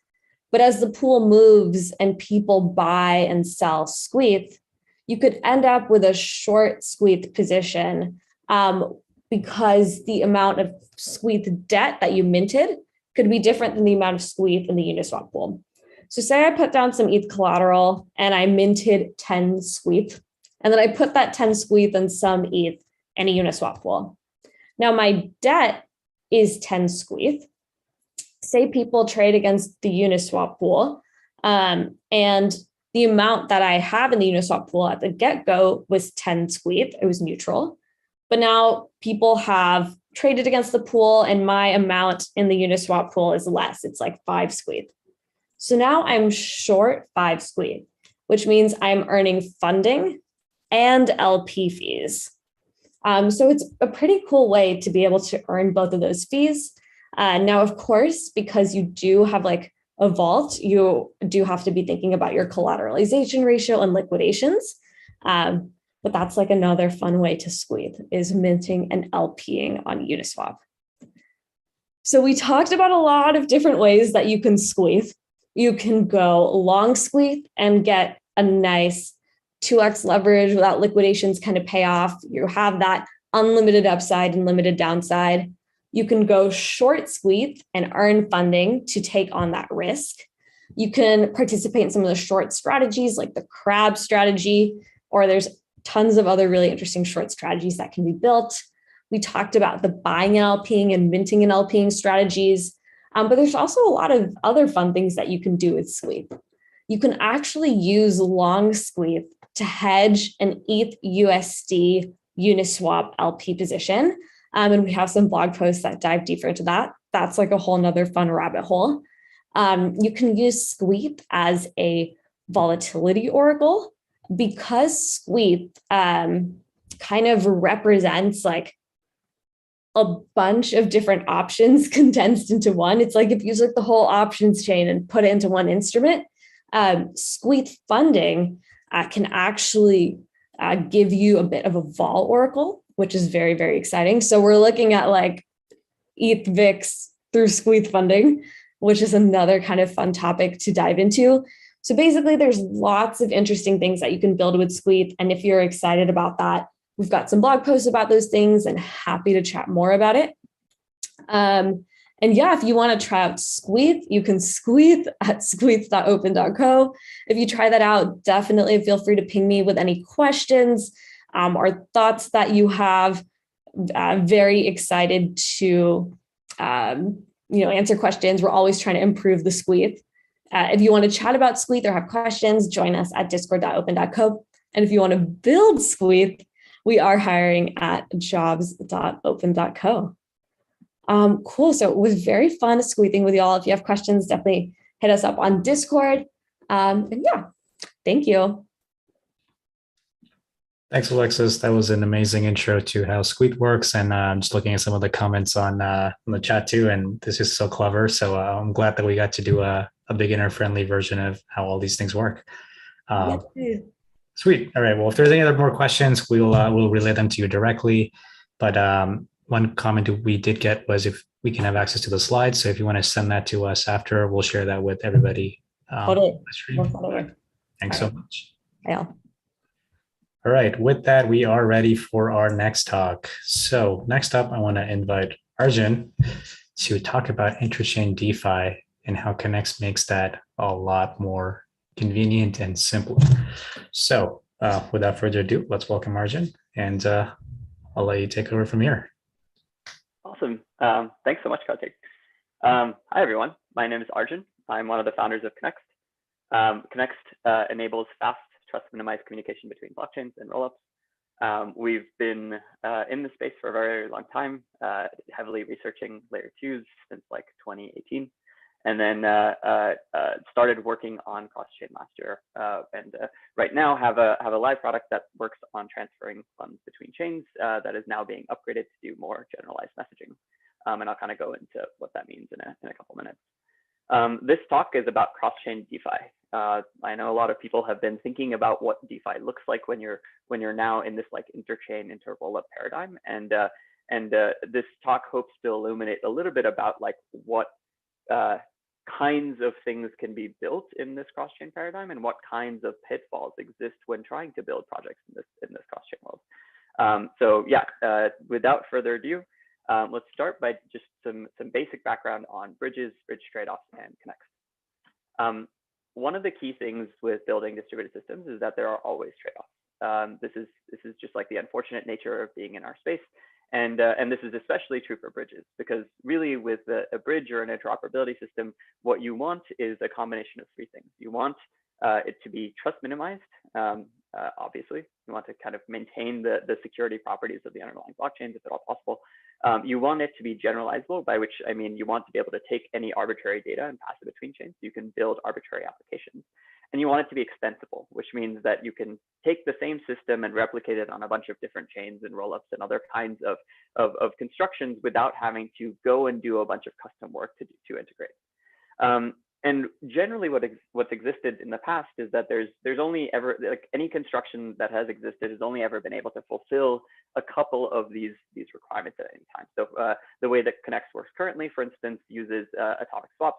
And while it is trust minimized and can be deployed easily to any chain, we cannot handle any arbitrary kind of payload. We can do some types of contract calling across chains, but not every kind of contract calling. Similarly, you have MPC systems, Oracle systems, what a large number of people are now colloquially referring to as like multi-sig bridges, and those include things like Layer 0 and Synapse and things like that. And while those are very, very easy to deploy to many different chains, and they support arbitrary message passing, they're not really trust minimized. You're having to trust this like external set of actors that is fundamentally going to have a different security model than the underlying blockchain. Now, in the last few months, we've been pushing this idea of optimistic bridges, which was first pioneered by Nomad. Optimistic bridges kind of take another path along this trade-off space where they actually fulfill all three of these requirements. They are trust minimized, generalized, and accessible. And they do this by relaying data across chains optimistically using the similar model to ORUs, where they post data to chain on the receiving chain, and then there's a certain timeout window, in this case 30 minutes, within which people can prove fraud. Now, as you can tell, there is, again, another trade-off here, which is latency. So while you're able to get some of these highly desirable properties, it now takes 30 minutes to do transactions across chain. Is there a way to beat these trade-offs? We think that the best way to do that is through modularity. So one thing that we're working on now with our new upgrade is layering Connext on top of Nomad, so that we offer kind of the liquidity layer of the stack, Nomad offers the messaging layer of the stack. And by doing this, we can it's sort of like a positive sum situation where we can offset some of the trade-offs of Connext and also some of the trade-offs of Nomad. And the outcome is that we can actually end up with something that looks as close to ideal as possible while retaining the trust minimization properties of the underlying chain. So for any kind of transfer of funds or an unpermissioned call, by which I mean a call that goes across chains and doesn't actually need to check tx.origin, that can happen with 2 minutes of latency, which is the normal time that it takes for Connext to make a transaction. And then for permissioned calls, where you are checking tx.origin, that takes 30 minutes of latency, which is the standard Nomad time. Generally, what we've seen is that this is actually okay, because in the vast majority of cases, user-facing interactions are typically unpermissioned, because you don't normally want your broad set of users to be able to call a mint function on your token or something like that, because that's obviously going to be a security vulnerability. And so generally we found that this works well because user-facing interactions can happen quickly with good user experience, and then the slower interactions happen with a higher degree of security, or I guess they happen with a higher degree of latency, but that's necessary because they need a higher degree of security anyway. All right, jumping into cross-chain applications. One of the things that we like, one of the ways that we like to think about what Connext is actually enabling and what the stack enables is that we are pushing Solidity towards becoming asynchronous. So until now, everybody has built Solidity applications in a synchronous environment. Everything happens within a single block. It's sort of like the AP computer science version of development, where you are only building programs that run locally on your machine that don't ever interact with remote resources at all. But as we know from building web applications, and for anybody that's written anything in TypeScript, the reality of the internet is that it doesn't really work that way. You have remote resources. You don't really know when you're going to get a response from those resources. And so you have to think about asynchrony. In short, you have to start thinking about distributed systems. What Connext enables is making these kinds of asynchronous calls across chains. So we have a function, the core kind of flow for making this kind of call is a function called xcall, which maps to the lower level Solidity call function. And in the same way that you make a call to a contract on the same chain as you with call data, you would make an xcall to a contract on a different chain from you with call data and a destination domain, or basically chain address. And what's really interesting about this is that you can actually, again, similar to things like JavaScript, receive a callback and execute that callback back on the origin chain. So you can go and execute some transaction somewhere else get data from executing that transaction, bring it back home, and then do something else with that data. Now, of course, there's latency involved in this, so you have to think carefully about what that latency means. But this is a really, really powerful primitive. And there's a lot of really interesting types of protocols that can be built using this mechanism where you're able to access resources in different locations at different times. Now, one of the biggest questions that comes up during this is like, what does it look like to actually do this? How do you charge fees? How do you actually make this interaction happen? And what we've tried to do is just mimic the existing flow for building applications as much as possible. So we charge gas fees on the origin chain. They're charged in the native asset that you're already spending on the origin chain to make a transaction. And similar to how you handle gas fees on with every single chain today, the gas cost of execution on the receiving chain, of course, is variable, but will get executed if you have enough gas to pay for it. And if you don't have enough gas to pay for it, you can bump gas in, again, the exact same way that you do today. We think that this actually represents the ideal user experience because you do the development process for building these cross-chain applications then just becomes figure out how much it's going to cost to execute a transaction on a receiving chain, and just come up with your best guess estimate for this. Send a transaction on the sending chain, passing in the gas, and then if it isn't enough funds to make that transaction happen within the time period you want it to, bump gas in order to make it happen faster. Pretty much exactly what you would do to build an application today. What does it look like in practice? In practice, we've tried to, as I mentioned, map to the existing lower level call interface as much as possible. Now, there's obviously limits to this because we're limited by what Solidity can accomplish. And I think in the long run, we can work towards doing more interesting mechanisms, like perhaps even building in promises into Solidity so that you don't have to deal with some of the annoying things associated with callbacks. But overall, it's still a very simple flow. The entire entry point of this flow is just a simple xcall function. And the idea is that you can xcall things and return, and get return data from xcalling things. And use this as a core primitive to now start building many more complex multi-chain or cross-chain systems. So now we kind of get into what can you actually build with this primitive. And this is where things get interesting. So there is an entire domain space of DeFi applications that exists right now. And the big problem associated with the multi-chain DeFi world that we live in is that users have to think about what chain they're on. And they have to actually go to external interfaces like bridges to be able to go and interact with an application that's running on another chain. And furthermore, you don't have this consolidated liquidity, consolidated experience between these different applications. So, if you use Aave on Polygon today, it's actually a completely different application to use Aave on Avalanche. It looks the same, but you have to go and do a bunch of things separately from the Aave application to actually interact with Aave on Avalanche. And that's just really, really bad user experience. But what we're really interested in is trying to figure out what ways we can basically trying to encourage people to build applications that are just chain agnostic by default. They live across chains. And similar to how you build applications on the web today, they access liquidity and resources from many chains all at once. Examples of these are cross-chain dexes. So allowing you to swap any asset to any other asset across chains, potentially with optimal pricing. And basically either depending on whether you want best pricing or whether you want to go to a specific chain, you can make this an option to the user. You can also build much more interesting yield aggregators. So for example, being able to zap into a yield aggregator vault from any chain. So as a user, you don't really need to think about where am I going to get the best opportunity. And then even beyond that, aggregating yield within those vaults from any source on any other chain. Another really interesting one is lending. So being able to lend money into something like Aave, migrate Aave positions across any chains to be able to get the best rate that you can on any chains and do things like interest rate swaps. And then do more complex stuff like borrow across chains based on liquidity that you've lent on one chain. There's so much here. There's a whole world of cross-chain DeFi that is yet to be explored. And if you have original ideas around this, we definitely want to help.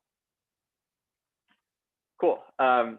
Last thing that I really, not really last thing, this is definitely going to be the biggest chunk of this talk. So what I really would like to talk about is cross-chain application design. This is something that not a lot of people have really explored. And I think that things start to get a little hairy when we deal with this asynchronous world.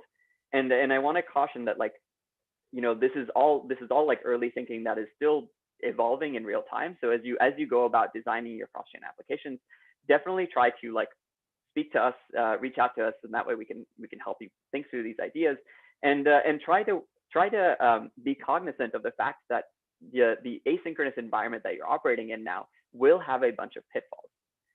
What are these pitfalls? Well, one of the first pitfalls to think about when you're building a distributed system is concurrency. When you're building a distributed system outside of the space, you have to consciously be aware of the possibility that some resource that you're accessing, for example, if you're trying to like update a database, may need to be accessed from other systems at the same time.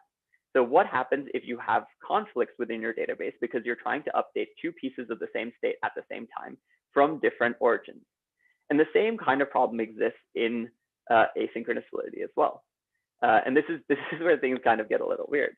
So imagine, for example, you have a DeFi application where you like a cross-chain AMM, where there is a pool of funds on a destination chain, and that pool of funds needs to be accessed from several different origins concurrently. A really, really simple example of this is something like Synapse, where you have a pool of funds sitting on Optimism, and then you have the ability for people to swap into that pool of funds from Arbitrum and Polygon and Avalanche. What happens in the case that multiple people try to access that pool of funds at the same time? What happens if you actually run out of funds in that pool?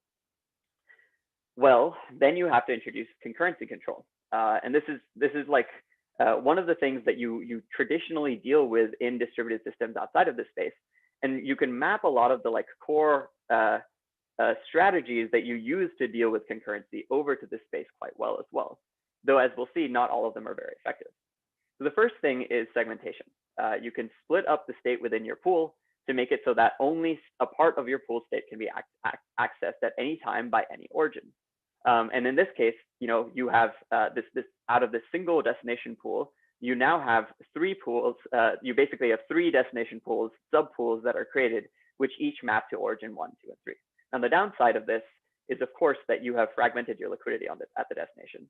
And it kind of gets even worse because it's like every time you want to add a new origin, you have to refragment your liquidity further and further. And of course, that means lower pricing, that means more complexity, that means having to think about, oh, well, I have an origin that's just not really being used. Do I need to resegment that pool so then that way I can utilize more of that liquidity elsewhere? These end up being like weird operational questions that you normally don't ever have to deal with in an AMM. Another option is something called serialization. So outside of the space, sometimes this is called optimistic locking. But the idea is like globally order the transactions that are going into your destination pool. So if you have a transaction coming from origin 1, 2, and 3 at the same time, go to your ensure that these things are ordered within the destination pool based on when they actually when they're mined within, like basically when miners ordered them within a block. Now, the weird thing about this is that it doesn't really handle the case like with an optimistic lock outside of the space. What you usually do is if the state that you're accessing, the state update that you're trying to make on the state that you're accessing is no longer valid, then you just kind of drop that update and you go back to the origin chain and say, hey, let's just retry this. In this case, that doesn't exactly work, because what happens is you end up in this sort of weird place where you've say, for example, you've run out of funds in the destination pool entirely. You end up in this weird case where it's like somebody has paid a transaction on the origin chain to be able to make a transaction to the destination, and now their funds are just kind of stuck. They're just there, and it's very unclear what happens. You could potentially make it possible for them to revert the transaction back to the origin chain and then pull their funds out and submit a new transaction. But that's just like horrible, horrible user experience. And it's really unclear like what that even looks like in practice.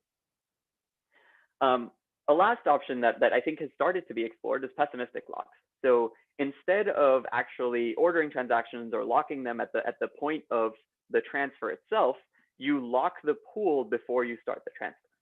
This is something that you do with databases where you could set up like a mutex on some part of the database's state while you're executing something over here and accessing the database state repeatedly, and then you release the mutex at the end of your process, so in that way other processes can now start accessing that state at the same time.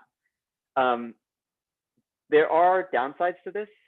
even outside of the space. So one of the big downsides is things like deadlocks, where you have two things now trying to access the same state at the same time. It becomes kind of weird. You're like, okay, well, which one of these things should happen first? Which one of these things should happen later? And that's actually even more weird when you're starting to deal with liquidity rather than just arbitrary states. So in this case, if you have a pessimistic lock, you are now locking, sublocking this pool just in time for each transaction. But in order to do that, you actually need to have a lot more messaging overhead. You need to have a message that goes back and forth from origin 1 to the pool to lock a part of the pool, then the actual transaction, and then another message to unlock the pool. That's in a database environment, that's not that bad because you can send these messages within like milliseconds, if that. But on chain, that latency can add up pretty quickly. Like if you're using something like Nomad, that can eventually be like a few hours for a transaction, which would be kind of ludicrous. But even otherwise, even if you have like very, very low latency, in all of these cases, these are on-chain transactions. So like, if nothing else, you have an incredibly high cost. And beyond that, you also kind of get into some of the weird aspects of like, okay, well, how would you handle a deadlock in this kind of a scheme? And it's not really clear.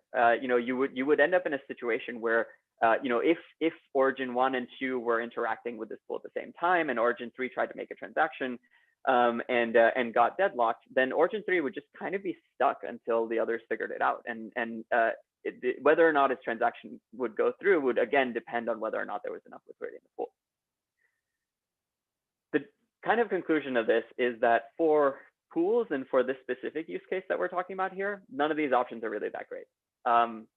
It kind of sucks. We have a lot of like trade-offs associated with building on top of blockchains, and one of the big trade-offs is that they're expensive and slow. And this is especially magnified when you're trying to deal with something that's as complex as like concurrency.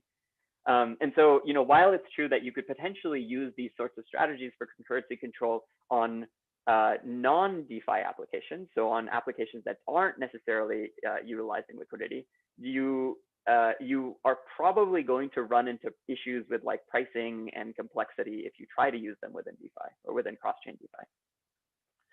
Another really weird thing is synchrony. And this is another kind of assumption that ends up getting made in this space quite a bit when people think about building cross-chain applications.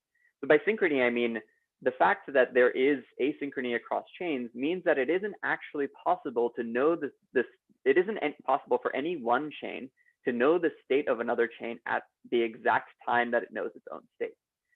A good example of this is, say you have again like our straw man or maybe not straw man, our quintessential example of a cross-chain AMM.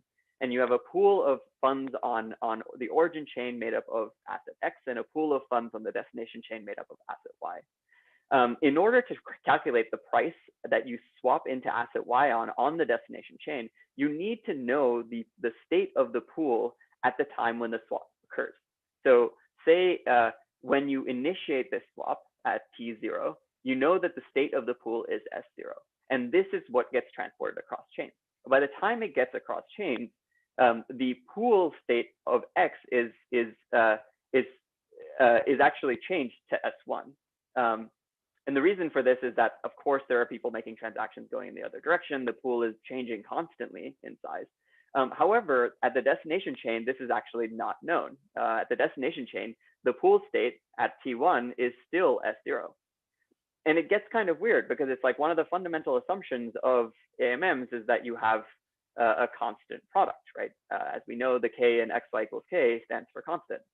But if you have asynchrony and you're making the synchrony assumption, then you end up with a curve that doesn't actually look like an AMM at all. It just looks like something that is not going to be extremely helpful for pricing because now your constant is only sometimes constant. How do you synchronize pricing? Well, this one's actually even more difficult. You could use an oracle to have access to the pool state of all pools at all times. You can try to use a decentralized oracle for this, but then once again, you're introducing more asynchrony and potentially more assumptions there. If you use a centralized oracle, then now you've just built Coinbase. So that's not very helpful. Another option is to actually just have the pricing itself just happen entirely off-chain. And this is something that's been explored quite a bit in the past. This is originally how like 0x worked, and a bunch of other projects have tried to build off-chain order books that are decentralized. But now, you have some of the same trade-offs that you did at that time, which are that off-chain order books are just really, really complex. And like, you have to think about what it means for this off-chain order book to achieve consensus and things like that. Once again, none of these options are really that great. Synchronizing things across chains, and especially synchronizing pricing, is just like a really, really weird rabbit hole that is difficult to go down, and you end up in sort of really unpleasant places.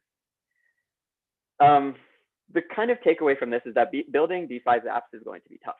And it's not just like building distributed systems outside of space. And the reason for this is that messaging overhead on blockchains and between blockchains is costly. It's not like messaging overhead when you're going between two databases where you can have many, many millions of database updates happening per second, depending on how optimized your database is. Instead, you have one update happening every so often, and it costs a ton of gas. So you really want to make sure that whatever construction you come up with minimizes the amount of messaging that you're doing between chains to begin with. Secondly, state update ordering actually matters. In a database, it only matters sometimes. And in many cases, you're able to kind of get away with using other mechanisms like things like Kafka, basically queuing mechanisms to be able to handle ordering better and insert things into a database in the correct way. But that doesn't really work as well in this case because, again, gas overhead. And when you don't get ordering correct, or when it is possible to manipulate ordering to change pricing, then you get MEV. Is there a way out of this? I think over time, we'll come up with better ways to handle concurrency across chains and to handle some of the design patterns around asynchrony. And one of the things that will actually be the impetus for this will be a massive reduction in cost of operating on these chains to begin with, because really like a lot of the bridge costs come from the cost of the underlying chain or rollups. So as we drive down the cost of rollups very significantly by moving to ETH2 and things like that, we will end up in situations where you will have a bit more flexibility on the messaging overhead that you can have, and probably better mechanisms around ordering as well. However, for now, our recommendation is to try to build replicated instances instead of fragmented ones. By this, we mean instead of building a cross-chain AMM that has pools on many different chains all at once, or a cross-chain lending protocol that has borrowing on one chain, lending on another, completely isolated from one another, and then trying to synchronize those states against each other, instead actually have replicated AMM. So you have an AMM on chain A. A good example of this is something like Sushi, right? You have Sushi deployed on every single chain. And then what you do is you make it possible for users to be able to make transactions directly between these AMMs so that it goes, swap to transfer to swap. All of that can happen in a single transaction. And then you allow for rebalancing the pricing between these chains using very cheap and efficient arbitrage. The mental model here is similar to something like IPFS. You have a distributed system that has a bunch of replicated states that achieves eventual consistency. The nice thing about eventual consistency is that it's very, very low overhead. It's driven by market forces in this case. There's very, very strong incentives to actually achieve that consistency in the form of arbitrage. And you get to kind of like mitigate a lot of these really weird situations that you end up at when you deal with like state itself being fragmented on many, many different chains.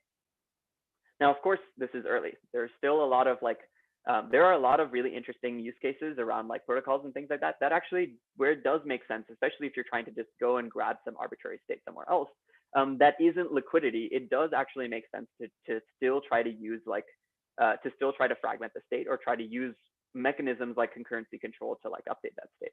And a good example is something like, PCV in Fei protocol, where PCV is used, like the protocol's PCV is used as PCV constants are used as a mechanism to decide how much money can be minted against like the protocol treasury. And when you are minting against protocol treasury on other chains, it is possible to just update that PCV value on other chains rather than having the liquidity move to other chains as well. So there are kind of like optimization functions written around this, but generally speaking, I would hesitate to do not try to avoid situations where you have user-facing pools and other kinds of like user-facing interactions that are fragmented on many, many different chains all at once. This is obviously like initial steps into building DeFi, into building cross-chain DeFi applications. There's still a lot to be learned here, and we're pretty excited about the direction a lot of this stuff is going. So if you're interested in talking to us about it, definitely message us on our Discord. We have a very, very awesome community that talks a lot about this stuff and has a lot. We overall are trying to figure out ways to like pioneer some of these standards around asynchronous validity. You can also follow our Twitter for updates. And if you're interested in building on top of us, check out our docs. We have our new upgrade live on testnet right now, and it should be fully possible to build things on top of. And it should be going live to mainnet within the next like month or so. And lastly, if you do build on top of us, and if you're not in the US, apply to our contributor program. We're running a program where people who build projects and otherwise contribute to Connext can earn tokens once our token launch happens in about a month or so. And we think of this as a good incentive, as an incentive mechanism to get some of these early applications, early examples of what it looks like to build cross-chain DeFi out in the wild.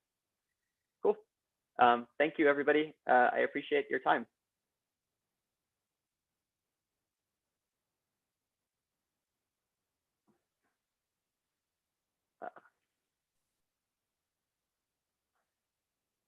Hey, Arjun, surprise, it's me. Hey. How are you, man? Thanks for the talk. And thanks for, thanks for walking us through that. I think we don't have enough time for questions, so I'm gonna probably have to take you off here, but yeah, awesome talk. And I appreciate you coming out and chatting more about apps, cross-chain apps, and the work that's going on at Connext. Thanks so much. Yeah, I appreciate you having me. Thanks, everybody. Awesome. So yeah, so we're just going to jump into our next chat right away. It's going to be called The Future is Permissionless. It's going to be with a couple people from the Badger DAO team. So I'll invite them on now. Yeah, so we've got Spadaboom in the corner, and then we've also got Will from the team. So I'll let them do a quick little intro about the talk, yeah, I'll let them take it from here. Sweet. Thanks, Jacob. And thanks to the HackMoney team. Great event today, and great to hear lots of the other protocols involved speak. Yeah, today, if you haven't guessed already, we're both contributors at Badger DAO, myself and Spadaboom. And needless to say, we're really excited about the future of the protocol of decentralized finance and where it's trending towards permissionless. So, the word decentralization is tossed around a lot.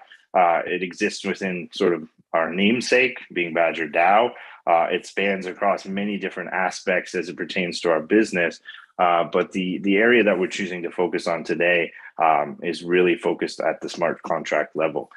So yeah, we're hoping to dig in a little bit to a permissionless future, why we're excited about it, how Badger is trending towards this, and what this means for the future. So Chris, why don't you start us off by sort of digging into what permissionless really means at a smart contract level, and how perhaps decentralization isn't actualized in reality at the inception of a project, but it's more sort of an intention to improve towards over time. Yeah, sounds good. Hey, everybody. Thanks for teeing it off well. I want to really hit on that last point and start there, because I feel like there's a misconception in general around anybody launching anything on Ethereum, assuming that it's pretty much decentralized, from the get-go. A lot of the times, smart contracts specifically, and then let's talk about, the DeFi space in particular. When you launch these smart contracts, there could be a variety of different parameters and controls around them that involve a human. People have obviously heard, the term EOA, for example, or multi-sigs. These are all just different ways to have certain types of control and mechanics in a smart contract. So you can have a smart contract that's deployed that does a certain thing, but the entire smart contract can be changed because it's been tied to, an individual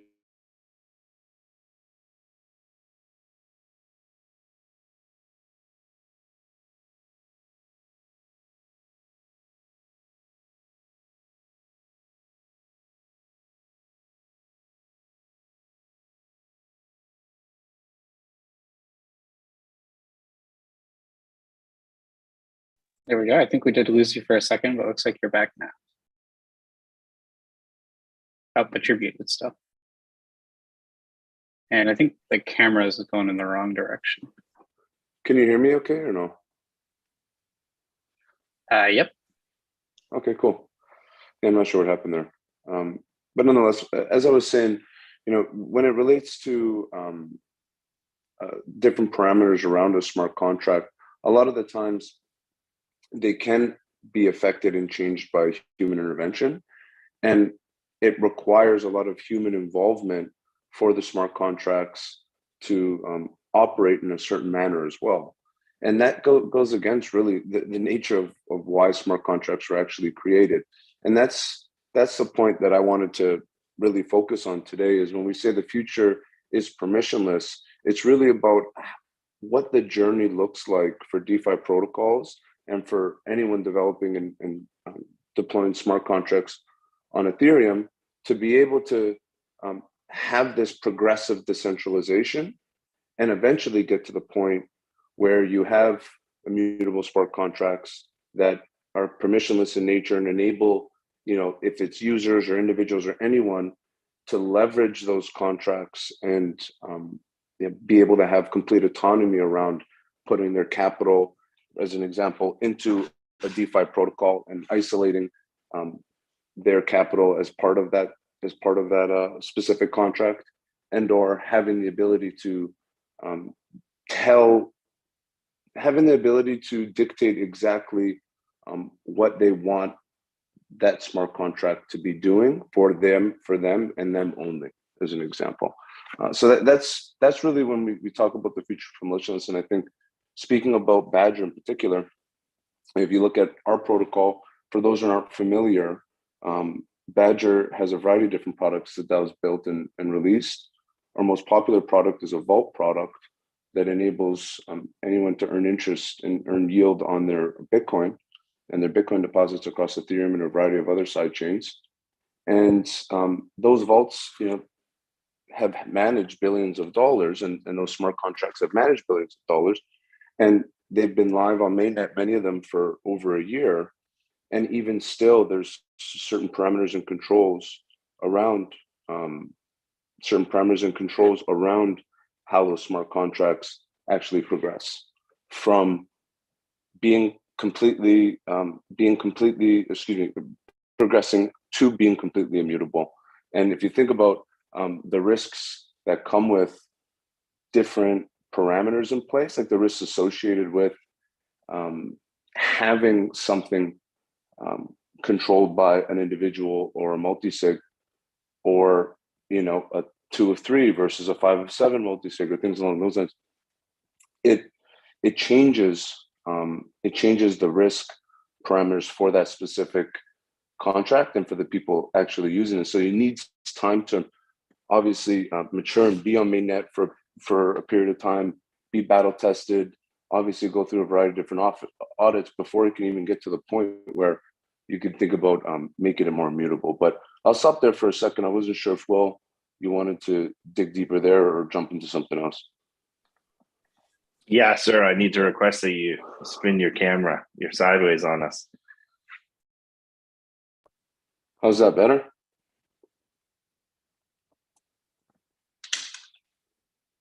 Will, you're also muted. Oh, there we go. We're doing good with our tech today, eh? AV guys.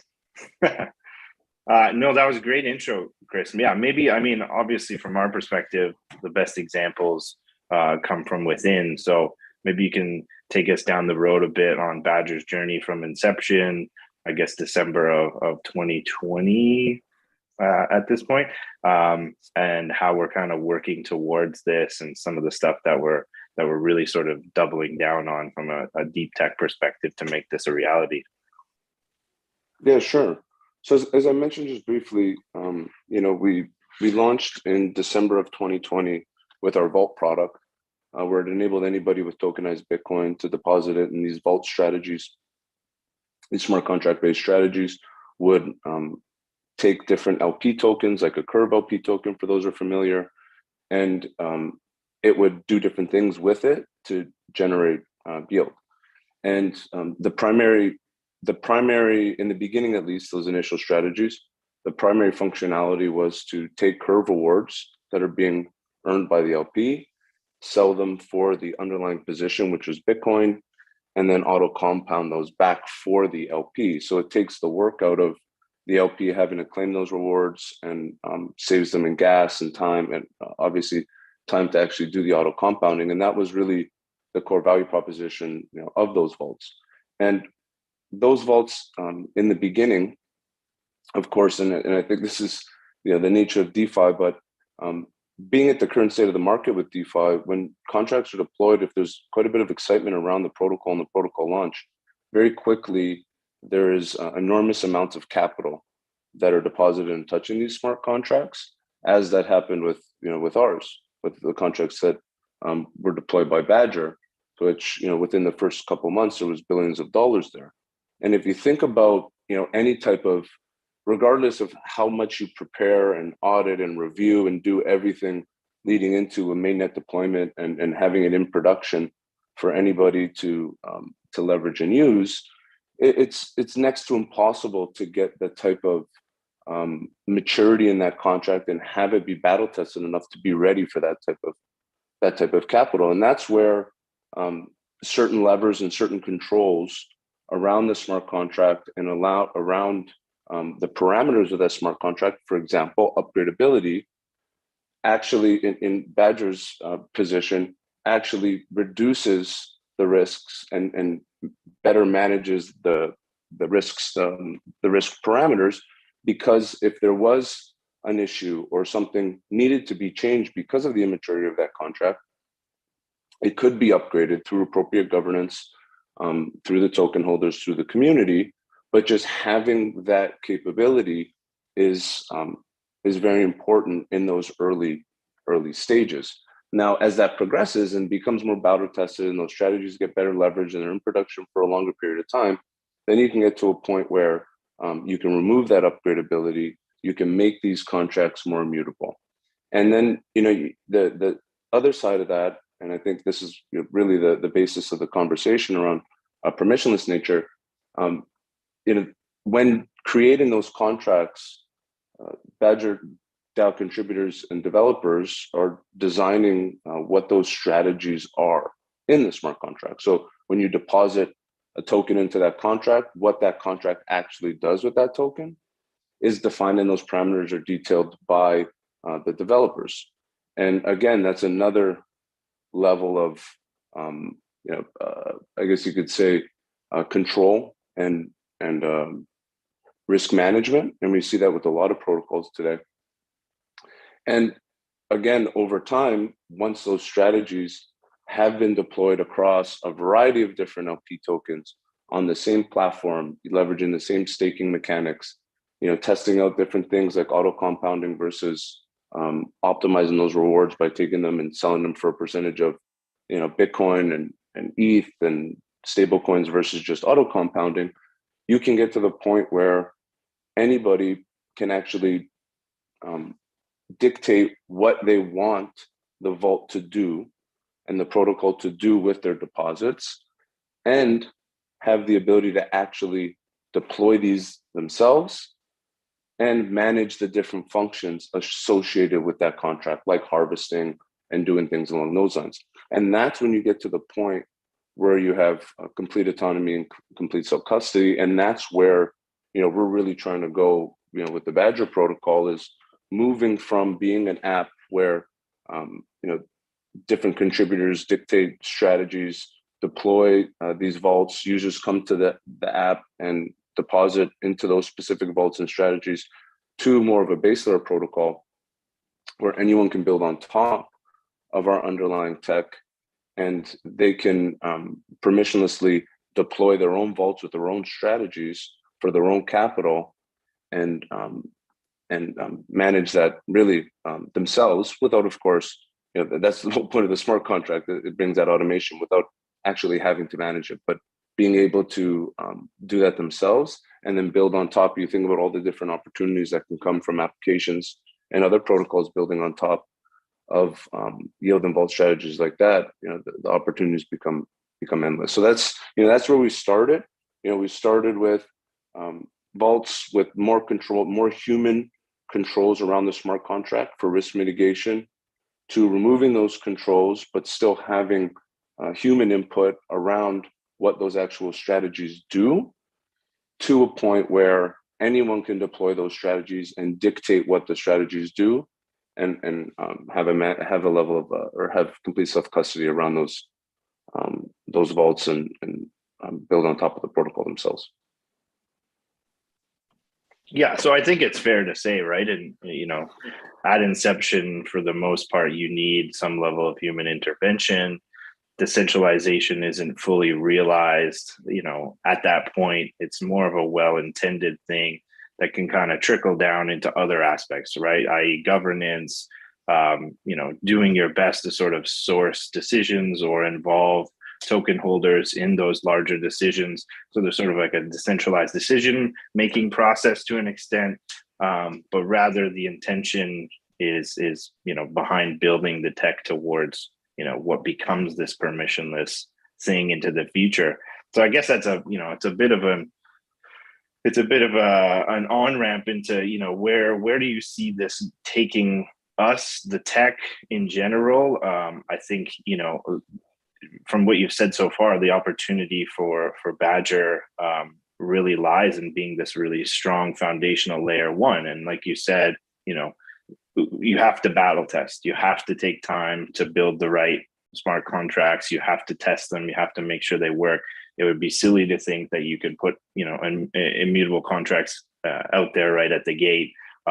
So I think this is a great approach, but where we are today to where we're going in 6 months to 12 months from now, where do you see this having the most impact for not only Badger but potentially the DeFi ecosystem as a whole and beyond that? Well, I think what's important is this is our a lot of the contributors that have worked at Badger. This is the collective's I don't want to say goal, but it's more like this is at least how we believe there should be a progressive state of decentralization. That doesn't mean it's right, doesn't mean it's wrong.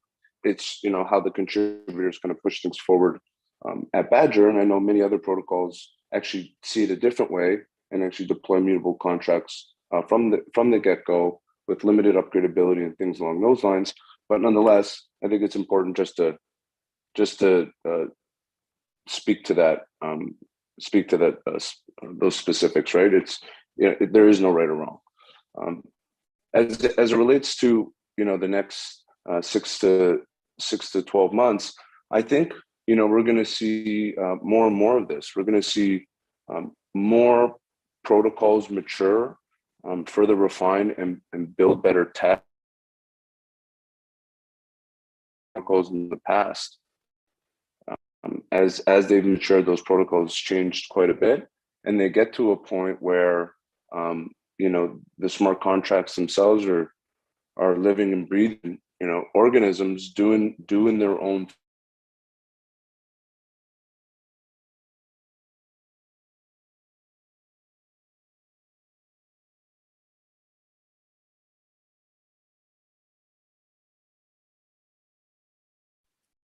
I think he cut out there, Chris.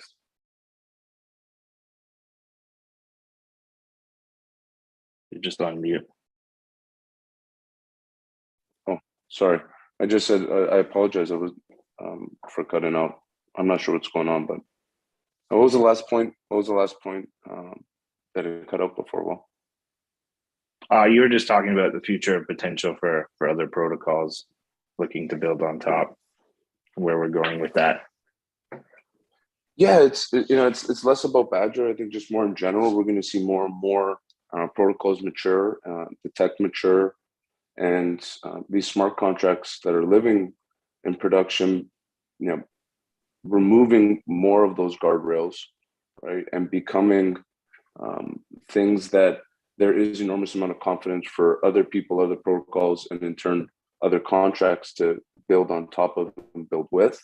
And that's the journey that we're intending to be on. We want really anyone that's any individual or any protocol that's looking for unique reward management and composable yield strategies that want to have the ability to dictate almost like a factory, what LP asset, where that asset's potentially going, what the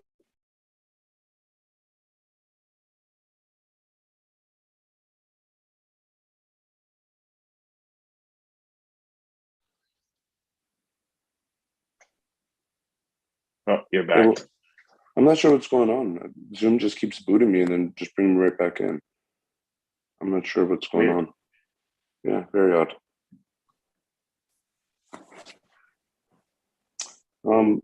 But yeah, I guess I'm not sure we're caught up, but the point that I was trying to make, or what I was saying was, really we want any protocol and any even individual that's looking for the ability to customize and tailor their yield strategies and have confidence in the underlying security and the underlying management of those strategies to be able to build on top of Badger and again, like have that level of customization around what the strategies are actually doing versus maybe potentially having the ability to integrate an existing strategy or vault, for example, which people probably heard the term of, and instead actually dictate what that vault does.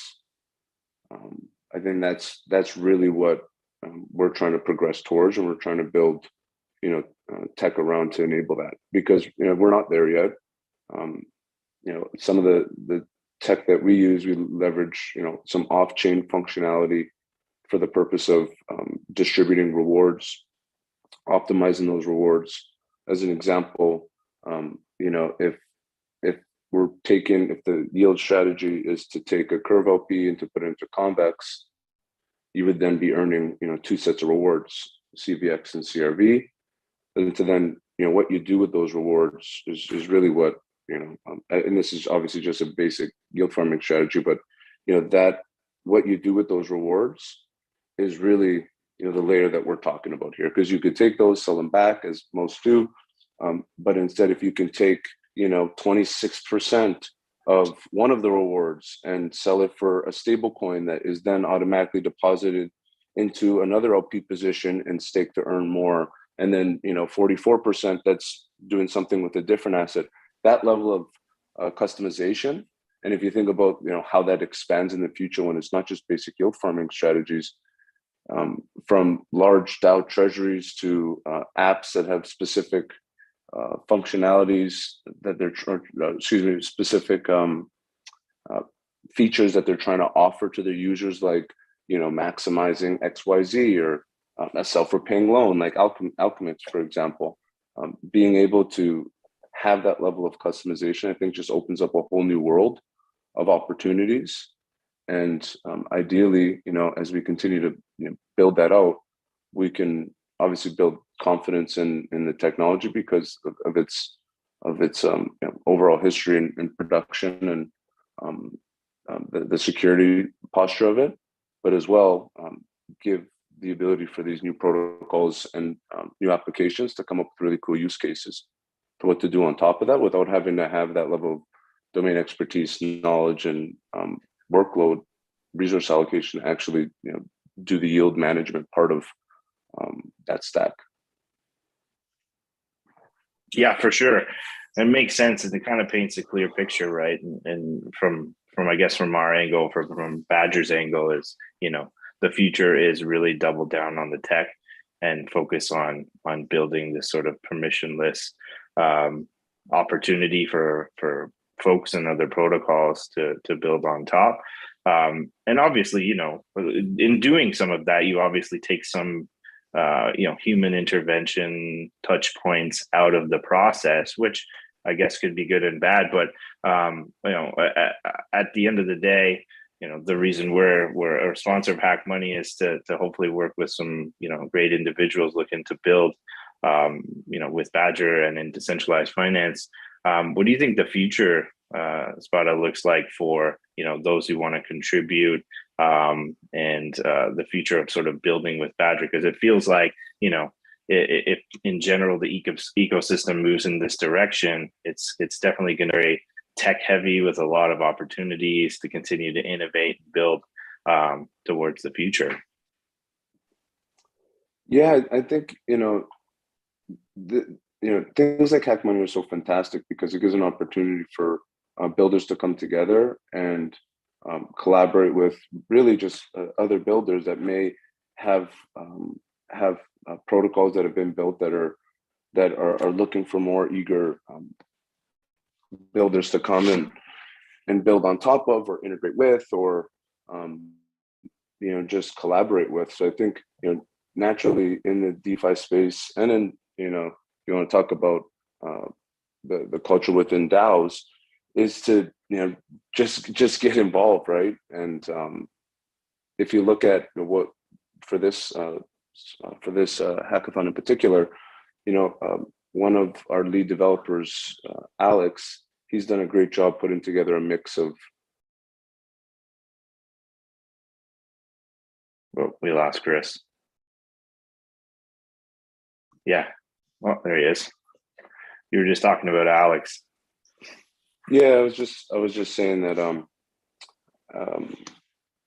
Alex has done a great job at making it easy for anyone to start building on Badger and to get up to speed relatively quickly on our code base and how everything works, and the different ways to actually start building today with a variety of different examples, regardless of someone's experience building in this space, building in DeFi or not. And I think what's important is it should be easy for anybody to start building, and that's as much like what you're actually building on top of as is the tools that enable someone to start building quickly.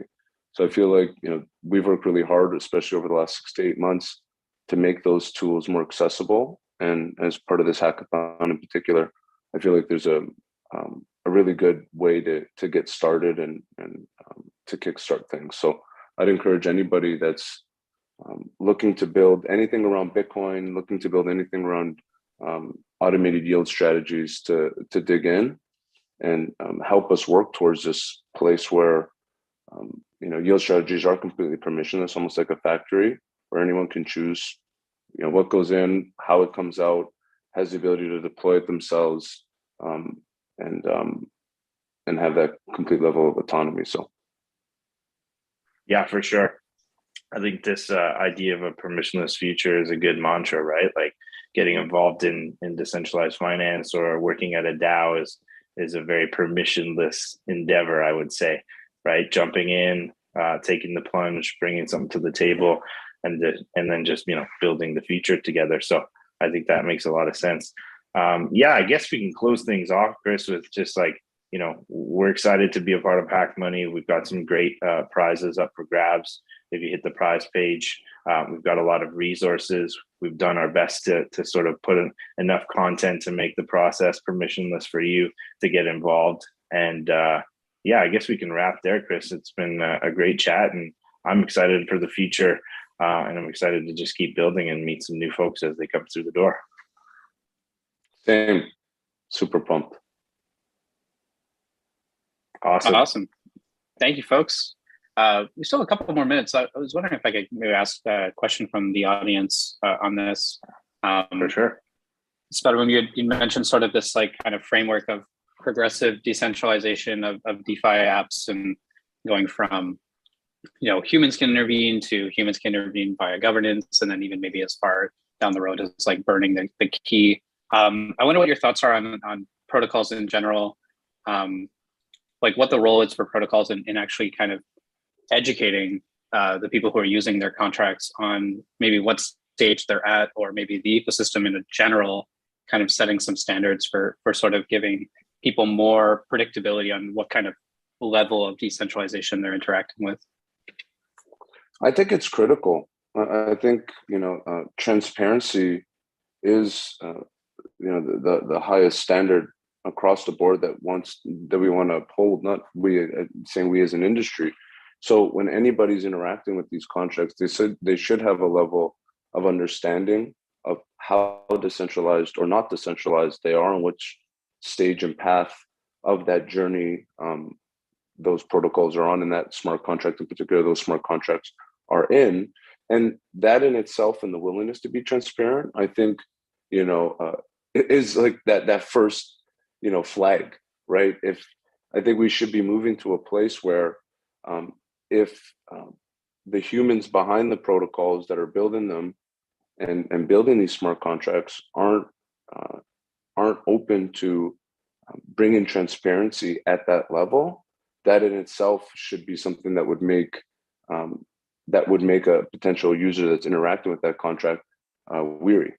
So I do agree that it should be something that is highly transparent, and I think as an industry we can and we should be doing a lot better at this, because there is a lot of ambiguity, and there's we hear the term aping. There's a lot of aping going around, not bored aping, but like legit aping, and there is a lot of money that's being put into these contracts and being used nowadays versus a couple of years ago.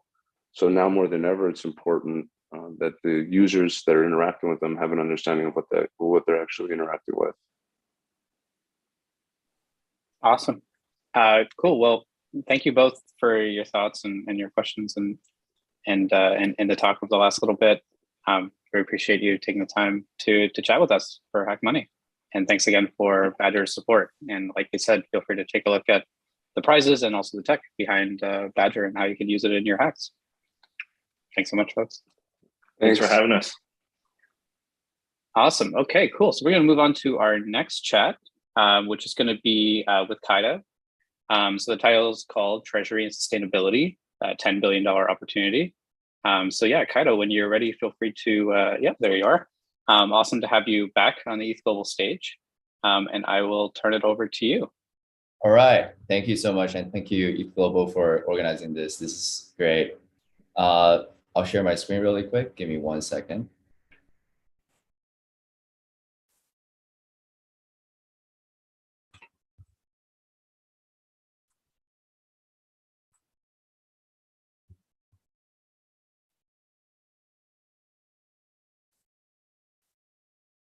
All right, can you guys see it?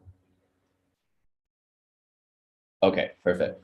So today I'm going to be talking about Treasury and Sustainability, a $10 billion opportunity. Hope that's a good enough cash line for everybody.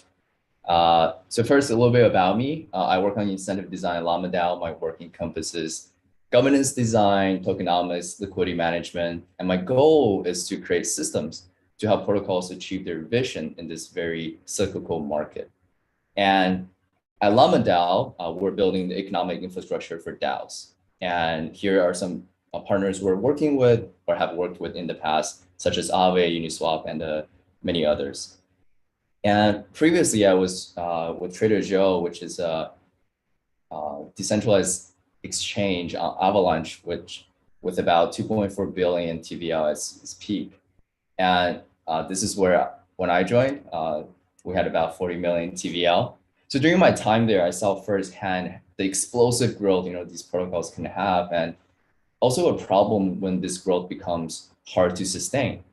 So one day a protocol could have billions of dollars at its disposal, and in a few weeks that become a tenth of that, and in a few months they can't even sustain their team and have to lay people off and eventually close the project.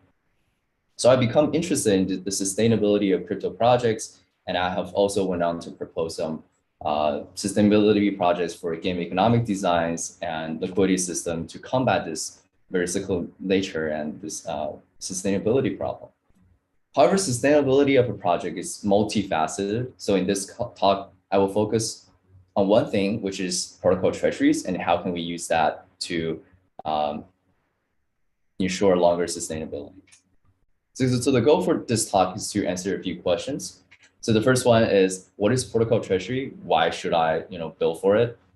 The second one is, what are the current solutions in this space? And lastly, the most important to you guys, which is, what can you build? You may have known by now, I'm not really great with PowerPoints, but I hope this will be a fun and actionable talk to you old hackers out there. So what is treasury and what is the problem here? So protocol treasury's definition is a very general one. It's assets owned by protocol for future development. And this is really broad by design because one encompasses different functionalities here. So maybe a few examples would help us to understand what this really is. So a few examples of what protocol treasuries are used for: grant programs, right? We see the prize pool for HackMoney, and these are given from protocols. And normally people would incentivize others to build on top of their own protocol. Another big spending is on ecosystem building, where you want to build partnership with other protocols. And sometimes that involve monetary value transfers. And lastly, which is actually the biggest part, which is budgeting. So, you need to pay your salaries for your team. You need to pay for operations. You need to pay for your marketing and also events and outreach. And all these, out of these treasury use cases, the last one, budget, is actually the biggest on the high end. And next, we're going to just switch gear really quick and talk about, how big is this space? So on the left, you can see that this is just a time series plot of total treasury value across time, starting last year, ending this year. So right now, there's currently about $9.5 billion in these protocol treasuries, and it has increased 10x in the last 10 months. And if you remember, in the last 10 months, there's not really any Bitcoin or Ethereum price actions. So a lot of these come from native DAO protocols launching and DAO building up. And when I first heard about it, I had an overwhelmingly positive response. I was like, this is amazing. These protocols are doing amazing things, and they have so much capital to attract talent and innovate. However, there's a catch. Most of these protocol treasuries made up of this native token. And I will showcase, in this slide, how concentrated that is. And in the next slide, I'll discuss, why this may not be a good thing. So we first start off with Uniswap's treasury makeup. So Uniswap is a decentralized exchange on Ethereum. It's the second largest protocol treasury. It has the second largest protocol treasury at 1.6 billion. However, 99.9% of that value is in its own uni token. UDX is another project, algo stablecoin living on Solana, with the third largest protocol treasury at 620 million. 99.4% of its total value is locked in its native token.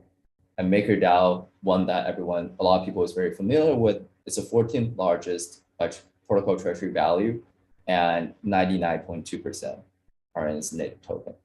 And some people might think I'm cherry picking here. I am a little bit, but while a few projects, protocols have a little bit more non-native assets, the percentage is still very high. So right now, Lido is one of the ones who's doing extremely good. They're a decentralized ETH 2.0 staking solution provider. Even though they're doing really well, they have the fourth largest treasury They has the fourth largest treasury value. Still, 88% of this treasury is in its own native token. And the one is Mango Market on Solana. Out of the 500 million, they have 88%. So you can see this trend as in most protocols, where most of these $9.5 billion we're talking about here are actually in highly concentrated in different native tokens out there. So why is this a problem? There are three main problems with this high level of concentration. Number one is, the market is very volatile. So there can be sharp decreases in your treasury value. These downturns where most people in crypto are very used to nowadays, your valuation can drop 50% to 95% just in a matter of weeks. For example, Uniswap in the last 6 months, its total treasury value dropped by 65%. And the second thing I want to stress on, which is the most important thing, is growth normally requires cash, but not native token. I'll try to elaborate here a little bit. What does that mean?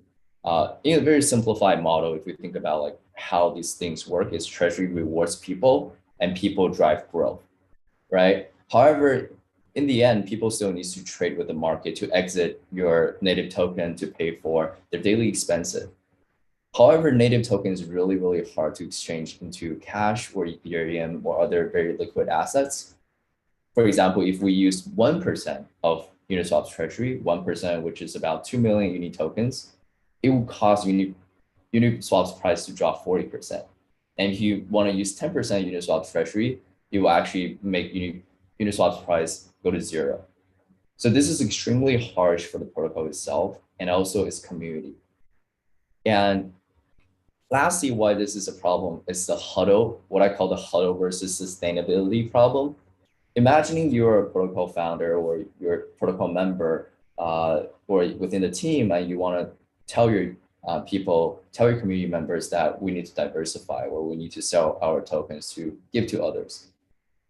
How can you be a team, tell your community members to huddle and at the same time dumping your own token, right? This requires careful communication and more importantly, an important and explicit agreement with the community that what you're doing is okay and everyone agrees and is on the same page. However, that is very, very hard to achieve.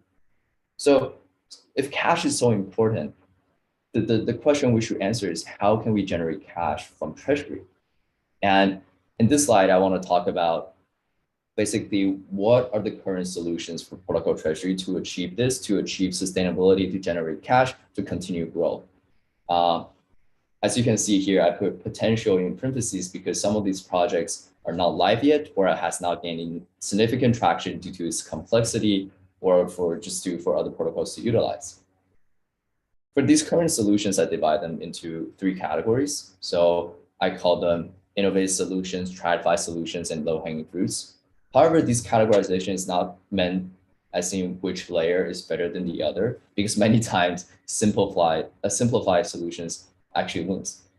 However, I do believe we're still in the searching phase in which we're trying to find more optimized solution to handle protocol treasuries. So on the bottom here, we have the low-hanging fruits, what I call them. These solutions are already established and have been used by protocols. The middle one are TradFi solutions. They are, these solutions basically borrow existing established ideas from corporate finance and implement them into on-chain contracts. On top are innovative methods, and these solutions are less utilized in the traditional world or less known to most people, but brings promising ideas to crypto. And I also added in a risk spectrum because a lot of these things involve risk. The things on the right would have more risks than things on the left. However, you should know that these are all relative risks, and these risks are very different based on different projects. So first on the low-hanging fruits, there are a few very simple low-hanging fruits, right? You can sell your token on the market, which I would suggest using MEV protected trades and also using DEX aggregators.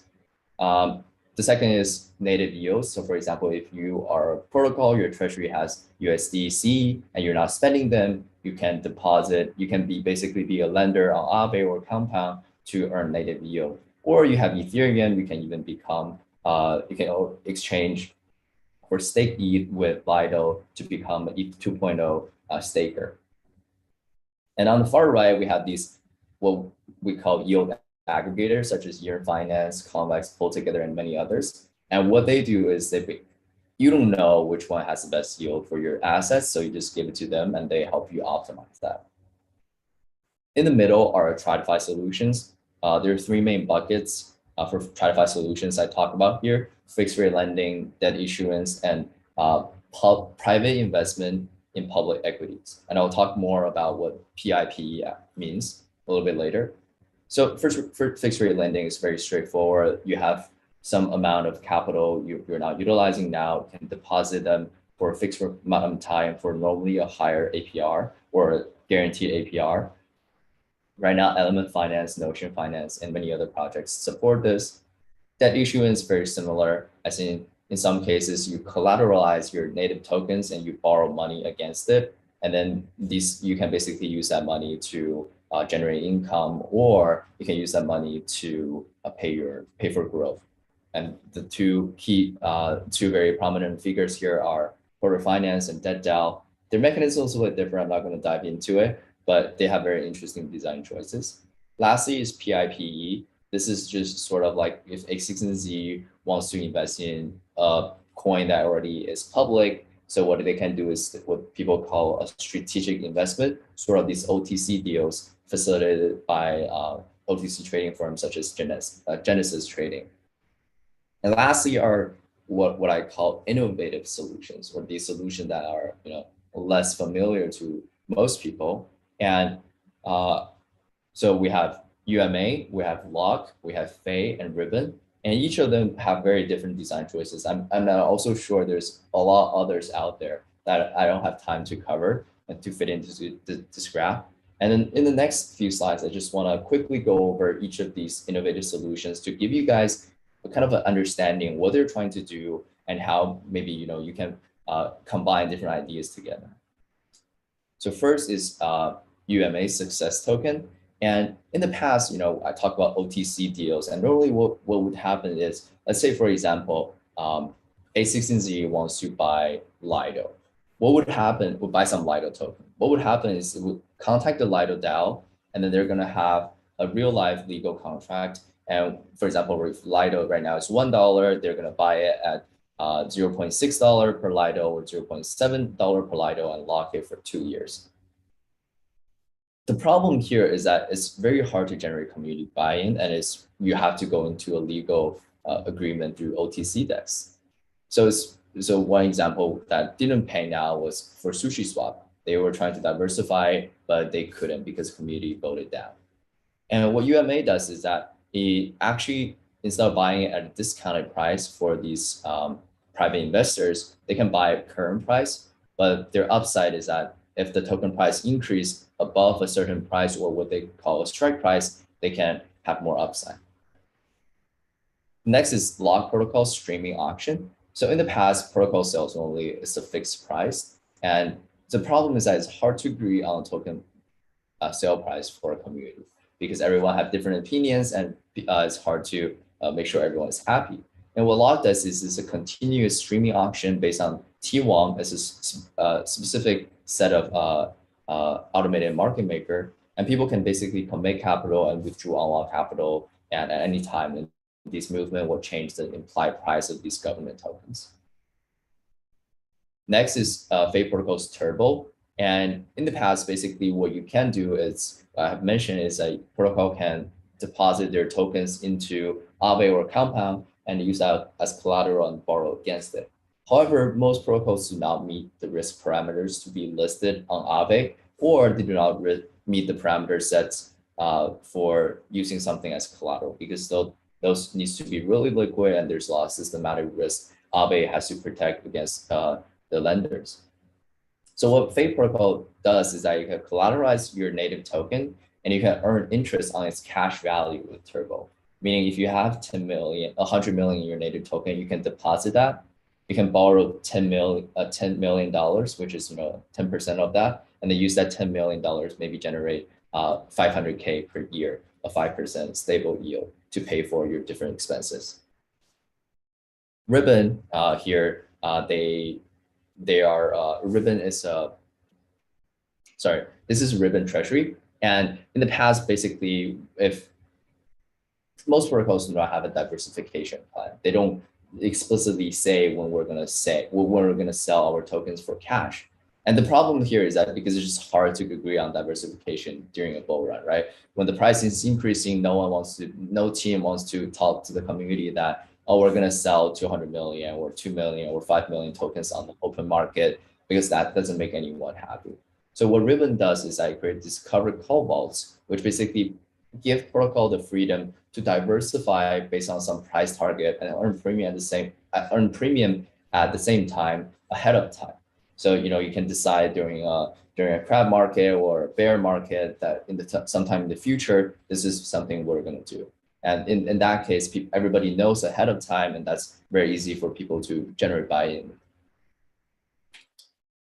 I've been talking a lot about these different ideas, what people are building, and now the question is, what can you build?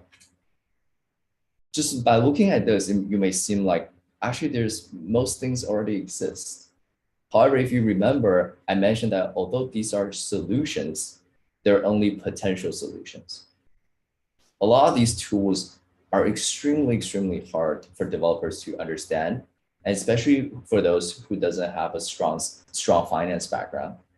And the trade-off of different parameter choices for any of these projects is very hard to visualize. So the adoption in the system in protocol treasury is still very low. And this resonates back with the $9.5 billion slide, which 90 to 80% of Treasury still sits in stablecoin, still sits in its native token, not really earning anything or producing anything. So what can you build?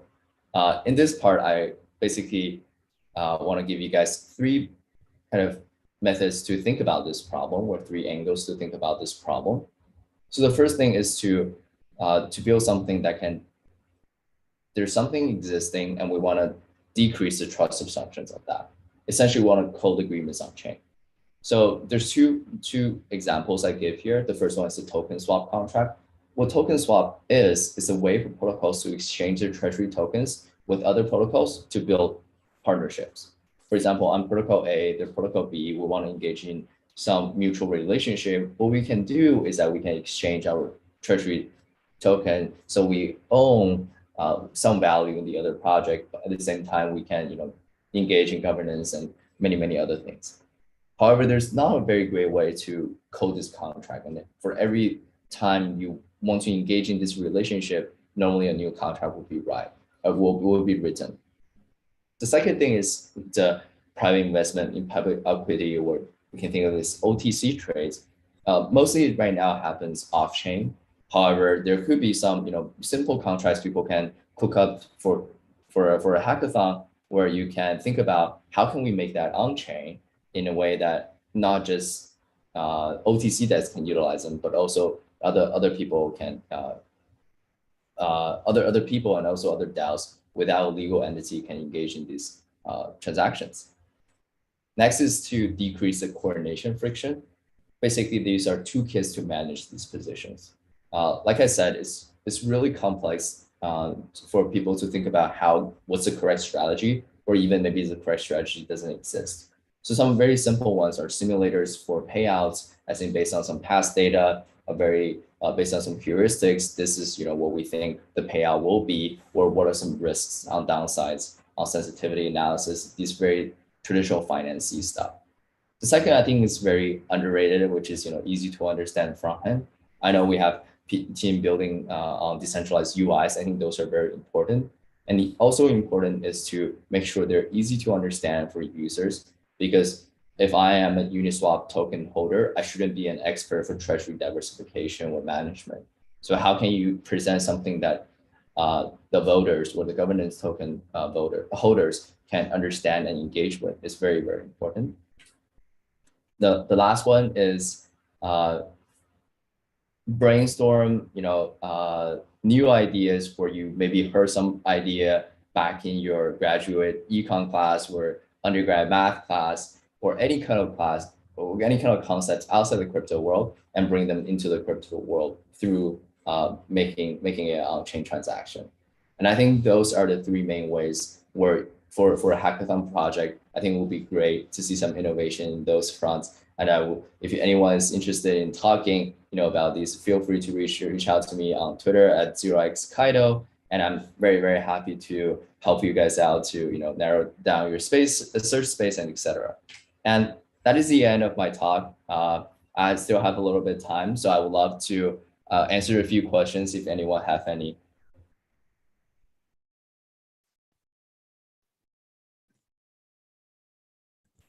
Thanks, Kaido. I'm just taking a look at the chat to see if there are any.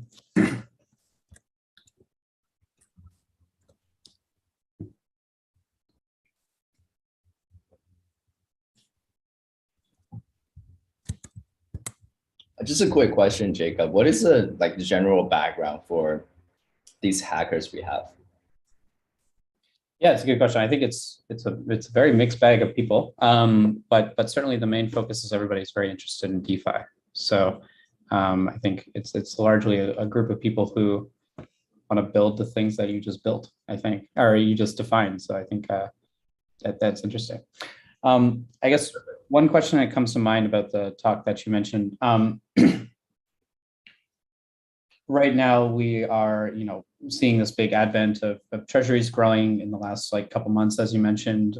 We are kind of still in quite a bull market, which makes it difficult, like you mentioned, to sort of trade away from growth. How much of this problem do you think is simply like mathematical slash like almost like a liquidity problem versus like how much of this actually ends up being like inner DAO politics or treasury politics and being able to like win people over?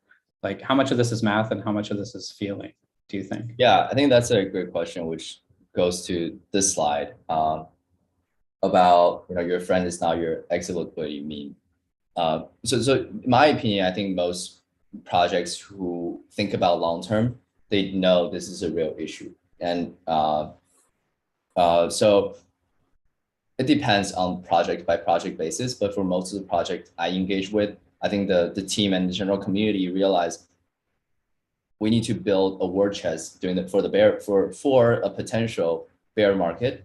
And I think that's very, very important. And I don't think there's a lot of inner politics against this. I think it's more on the communication, maybe as in how do you communicate that from the inner circle of the project to the outside circle, people who, maybe have a more speculative bet on the token price. Gotcha, very cool. And I think that the low-hanging fruits is not enough right now. So that's also why I don't think we see a lot of hype in the space. And the reason being, if you think about these low-hanging fruits, what it requires requires non-native assets. So like if you don't have non-native assets, those doesn't really work very well. And that's where the TradFi solutions come in to generate those non-native assets. And I think they're good and they're great. I think they're a very good first step. However, at the same time, how can you innovate on top of that at the same time moving forward while keeping it simple and for people to understand and use? Gotcha. Awesome. Cool. I don't see too many other questions in the chat. Perfect. Yeah, this is a great talk. Thank you so much for putting this together, sharing. Obviously, this is a big topic. Right now, it might not feel that way because things are going up. Yeah. But it's going to be very obviously important in the future where things aren't always going up. So yeah, exactly. All right. Thank you so much for having me, and great event. And thank you for organizing. And I'll see you guys soon. Thanks so much, Kato. And I'll also invite up Cree from our end, who's going to intro Elena. And I'll just share my screen for that too. And yeah, I'll let both Cree and Elena show their video and let Cree intro.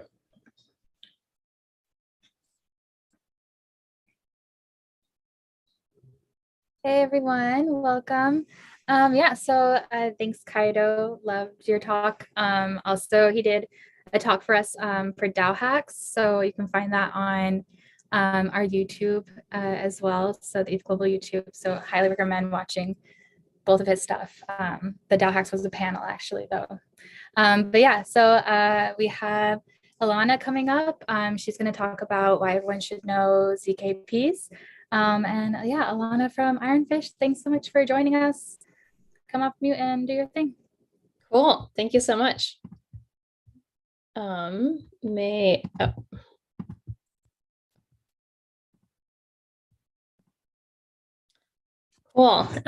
Yeah, thank you so much for having me here. So yeah, this is a talk that's going to be about why everyone should know zero knowledge proofs, or ZKPs for short. And before I get started, I kind of wanted to share my own background and how I got into crypto, because it was actually through going to hackathons like this one that have led me to this space. So in a previous life, I was a software engineer, and in about 2017, 2018 era, I started going to hackathons. So the first one that I went to was ETH Waterloo, which was in 2017. And that was the first Youth Global conference or hackathon. And it was such an amazing environment. Everybody was there. Like Vitalik was there, his dad was there, like the maker people were there. Dan Finlay from MetaMask helped me debug my project. It was a really special place. And I started going to more and more hackathons and doing talks and conferences. And that was the 2017, 2019 era. At the first hackathon, I actually set myself on a path that led me to discover zero knowledge proofs, which is kind of what I wanted to share with you today. So the hackathon that I was working on relied on something called video transcoding. You don't need to know what video transcoding is, just that it is a heavy computation. So it's really expensive for your computer to actually do video transcoding.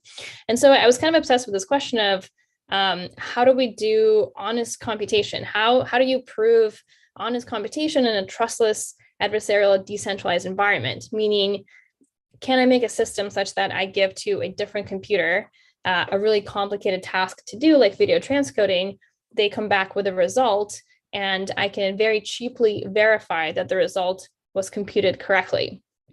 And so I started asking around, and finally I discovered zero knowledge proofs. And zero knowledge proofs were built for exactly this problem. They were built for honest computation. Now, unfortunately, zero knowledge proofs are way too early to do anything as complex as video transcoding, but they were kind of built in ethos for this exact problem. So brief kind of history about zero knowledge proofs. What are they? They can be used to prove something about hidden data. Now they were invented in the 80s by Shafi Goldwasser, Sylvia Macaulay, and Charles Rakoff. And some of these names might actually be familiar to you. Sylvia Macaulay is working on a crypto project currently. Shafi is actually a professor at Berkeley. And initially, zero knowledge proofs were an interactive protocol, meaning that the verifier and the prover had to have an interaction in order for the proof to take place. So what are zero knowledge proofs? There are a ton of zero knowledge proofs, and I'll get to that in a few slides. But what they are essentially is they are a proof that satisfies these three properties. Completeness. So if the statement is true, an honest verifier will be convinced by an honest prover, meaning that you just need the proof to verify the statement that you're proving. Soundness. If the statement is false, no cheating prover can convince an honest verifier, meaning that you have to set up a system such that only the honest proof will be valid in the system. And it has to be zero knowledge, meaning that if the statement is true and if the proof is if the proof is true, the verifier learns nothing extra about the statement. So again, zero knowledge proofs can be used to prove something about hidden data. And so why is that useful? And why is that useful today? So it's useful for three things. So one thing that is useful for is computation, meaning that I can potentially do a fairly expensive computation off-chain and then just prove it or give a proof for the final state on-chain. And so currently I'm kind of really thinking about cross-chain transactions, I think as a lot of people are. And so in theory, you could potentially prove that a certain action has happened on one chain in order for a different action to happen on a different chain. Scalability. So because zero knowledge proofs are used to prove honest computation, you could actually prove that state transitions happened correctly. And all you need to do at the end is provide a single proof in the final state. So if you've heard of zero knowledge proof rollups, for instance, this is where the scalability aspect comes from. And the other one is privacy. So you could prove ownership of something the user wants to keep hidden. So I could say, I like, for instance, if you're familiar with Aztec or Tenno Cash, which I will get to in a minute, you could use zero knowledge proofs to say something like, look, I have a note or I have some, hidden ETH or some hidden asset, and I would like to spend it or move it somewhere, but you don't need to know what I've done with it. So in 2018, I quit my job as a software engineer at Airbnb to focus on crypto full time. And I kind of made this bet that even if this blockchain thing is going to go away, zero knowledge proofs are here to stay. And in 2018, zero knowledge proofs were arcane tribal knowledge. It was really hard to understand how they work. It was really hard to figure out who to even ask for help. There were very few projects working with zero knowledge proofs. And the ones that were, had people who were academics and PhD cryptographers, like world-class cryptographers. So it was kind of hard to break in. And materials and zero-knowledge proofs, especially back in the day, went from super high level. So if you ever looked into what zero-knowledge proofs are, I think you've all kind of seen this example of this cave, and then there's like Peggy and Victor, or Alice and Bob, and they're running through this cave to like prove that they know something.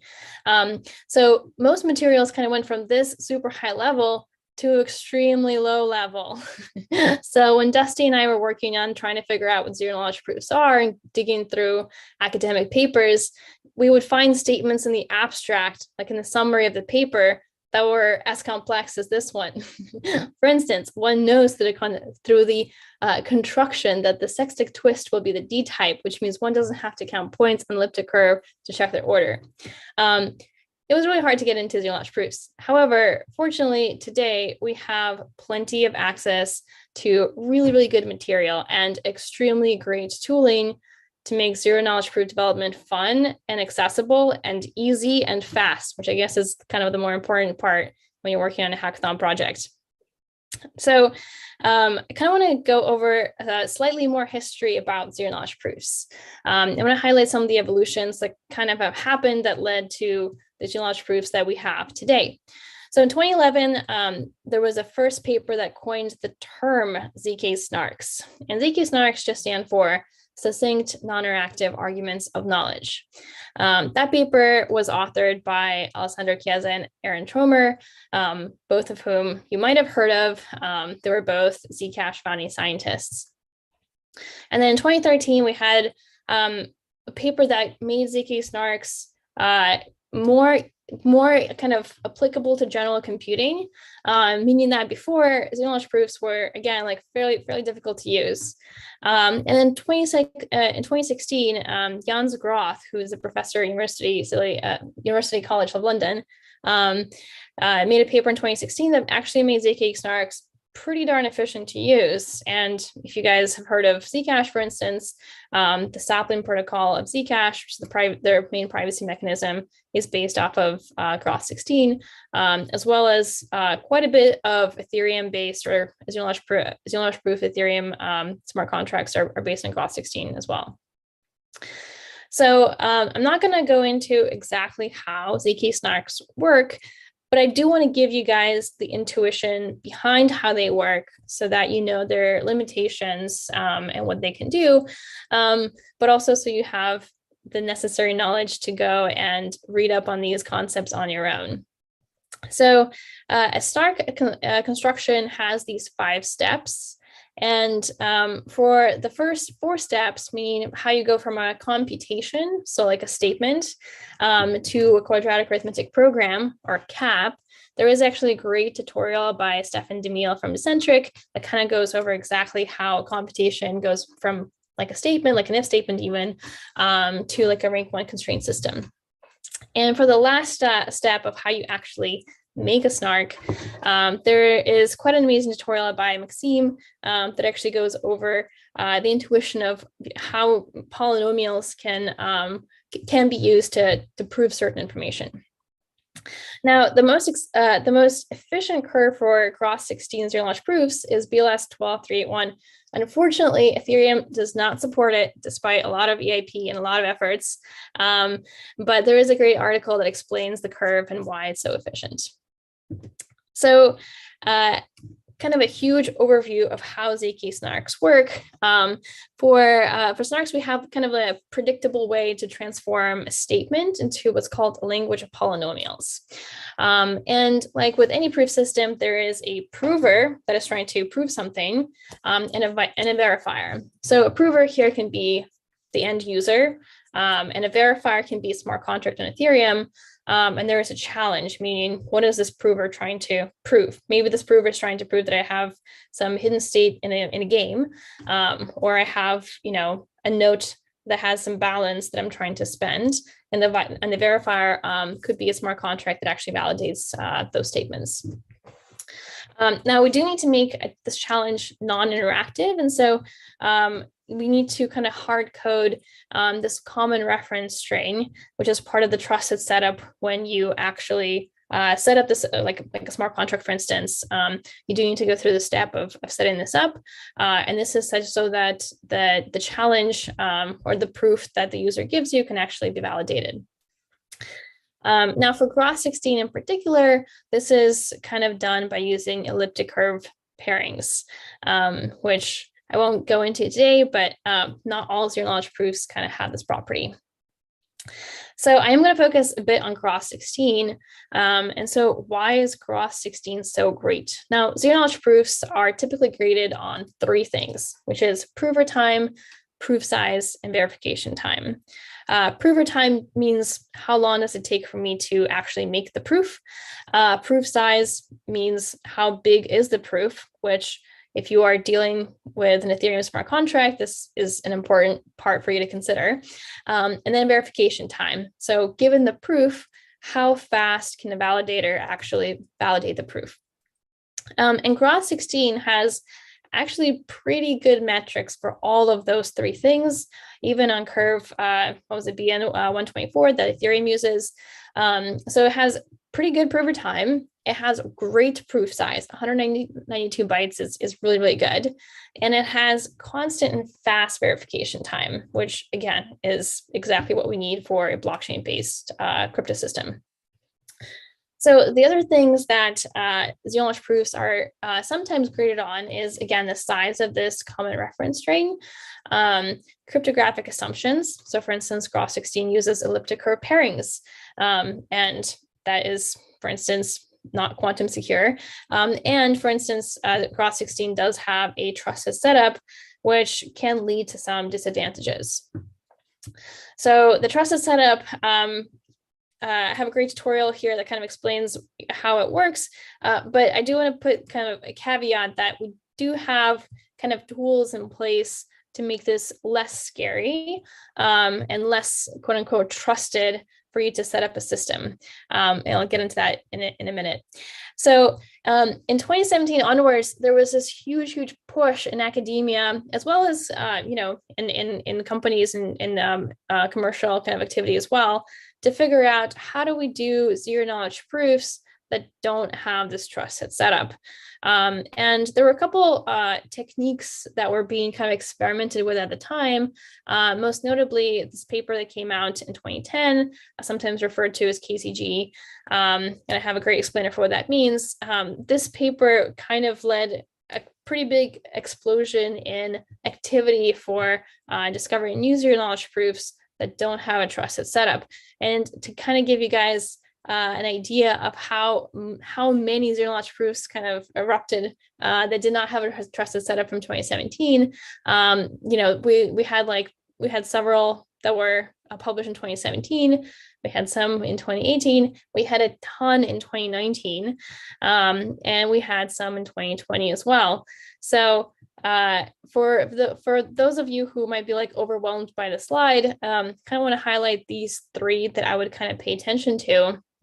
Halo 2 is being backed and developed by Zcash. And I believe their next upgrade is going to be using their new privacy mechanism is going to be using Halo 2. Plonk was originally developed by the Aztec team. And now there's more of a community building up to support tooling for Plonk, which is really cool to see. And then Starks are kind of guided by Starkware and things like was it StarkX or StarkNet, which is their layer 2 solution using Starks. So that was quite a bit. Which ones should you pay attention to today?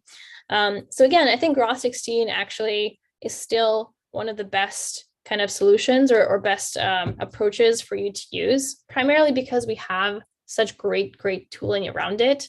It does require trusted setup. However, I believe this was started by the Ethereum Foundation, which is this project called the Perpetual Powers of Tau. And it's whenever you do a trusted setup, there's actually two steps to get to that final common reference string. And the first step can be done through multi-party computation. And this project, Perpetual Powers of Tau, basically has a system such that anyone at any given point can contribute randomness to the trusted setup, such that future projects that use it basically have this trusted setup that's been organized by, I think, hundreds of people around the world at this point. And only if only one of those people is honest, meaning that they throw away the randomness that was used to create this common reference string, then the entire system is honest, which is, I think, is a really, really cool project, because it kind of shows that, Groth16 and the trusted setup is not that scary, because we do have mitigating ways to reduce risk. And the most recommended tool set for zero-knowledge proof smart contract development, in my opinion, by far, is Circum. They have really great documentation. The project has been developed on for, I think, 3 years at this point. It started off as a JavaScript project. Now they've moved entirely to Rust. It's really efficient. There are implementations that let you generate the proof in the browser, which is pretty great for app development.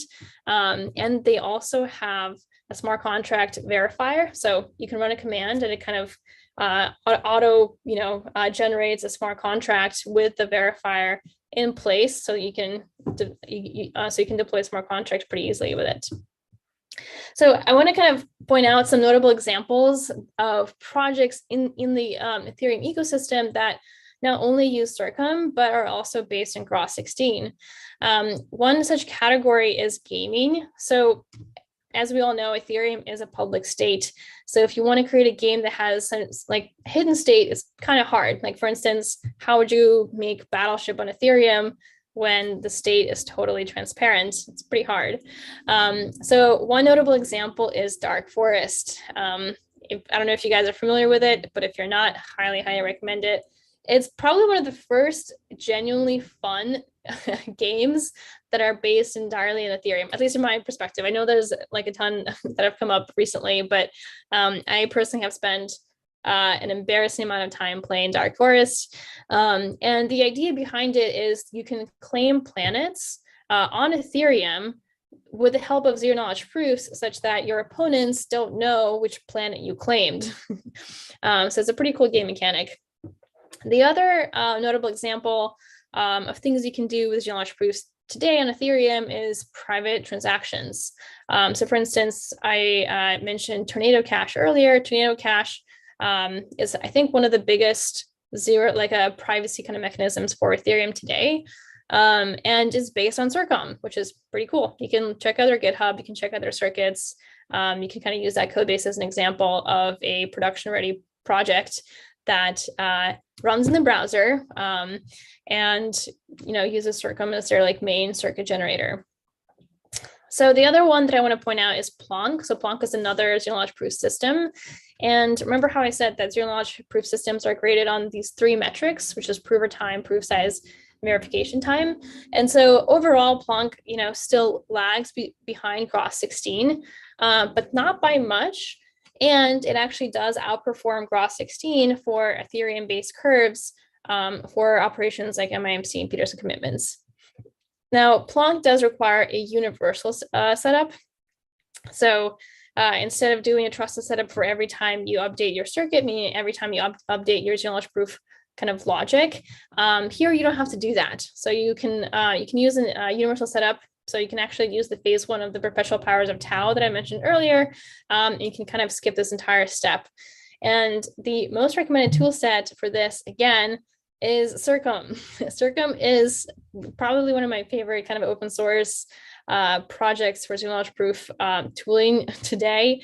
And you can actually write a smart like your logic in their DSL, which is a domain-specific language. And then you can choose whether or not you want to use Plonk or Groth16 as the underlying proving system, which is super cool, because that means you can start with Groth16 today to kind of get the benefits of some things like prover time and proof size. But then, as Plonk catches up in popularity or in efficiency, you don't have to rewrite your entire circuit. You can just still continue using Circum and choose Plonk as the underlying circuit compiler. Plonk is pretty cool, and I kind of highly recommend you guys to dig in further. And the best kind of low touch but still efficient, still thorough tutorial that I found is actually this one by Vitalik. The other tools is to consider is Cairo. So Cairo is based on Starks, and again, it's a domain-specific language, or DSL, and it's being developed by Starkware. However, in my personal opinion, if you are thinking of building Ethereum zero-knowledge proof-based kind of applications today, the most obvious choice is Circum. If you want to actually learn a lot more about zero-knowledge proofs, I found this great compilation of tutorials on zero-knowledge proofs, and all these slides will be posted later for you to click on these links. So that pretty much concludes my overview of zero-knowledge proofs. I hope you have found this helpful in your kind of brainstorming of projects to build. And before I go, I do want to have this shameless plug. So if you want to work on a privacy preserving protocol full-time, I'm working on something called Ironfish. Ironfish is a layer 1 with only private smart contracts.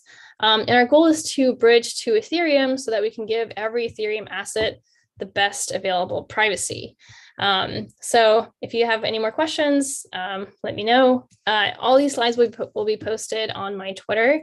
And I highly encourage you, if you're curious to learn more about zero-knowledge proofs, is to click through some of the links that I provided, so you can kind of learn more deeply about how they work and how you can use them today. And with that, I think that concludes my talk. Awesome. Thanks so much, Elena. Yeah, I'm definitely going to go check out Dark Forest now because that looks super cool. Nice. I was Googling it as you were talking. So yeah, awesome. Well, thanks for joining us again. And yeah, everyone go check out her slides where she linked them. Cool. All right. Thanks. Bye. Awesome. And yeah, thank you everyone for joining us for the HackMoney Summit. I hope it was very informative and you learned a lot. I certainly did. And yeah, super excited to now kick off HackMoney. So happy hacking everyone. And I'll see you in Discord. Bye.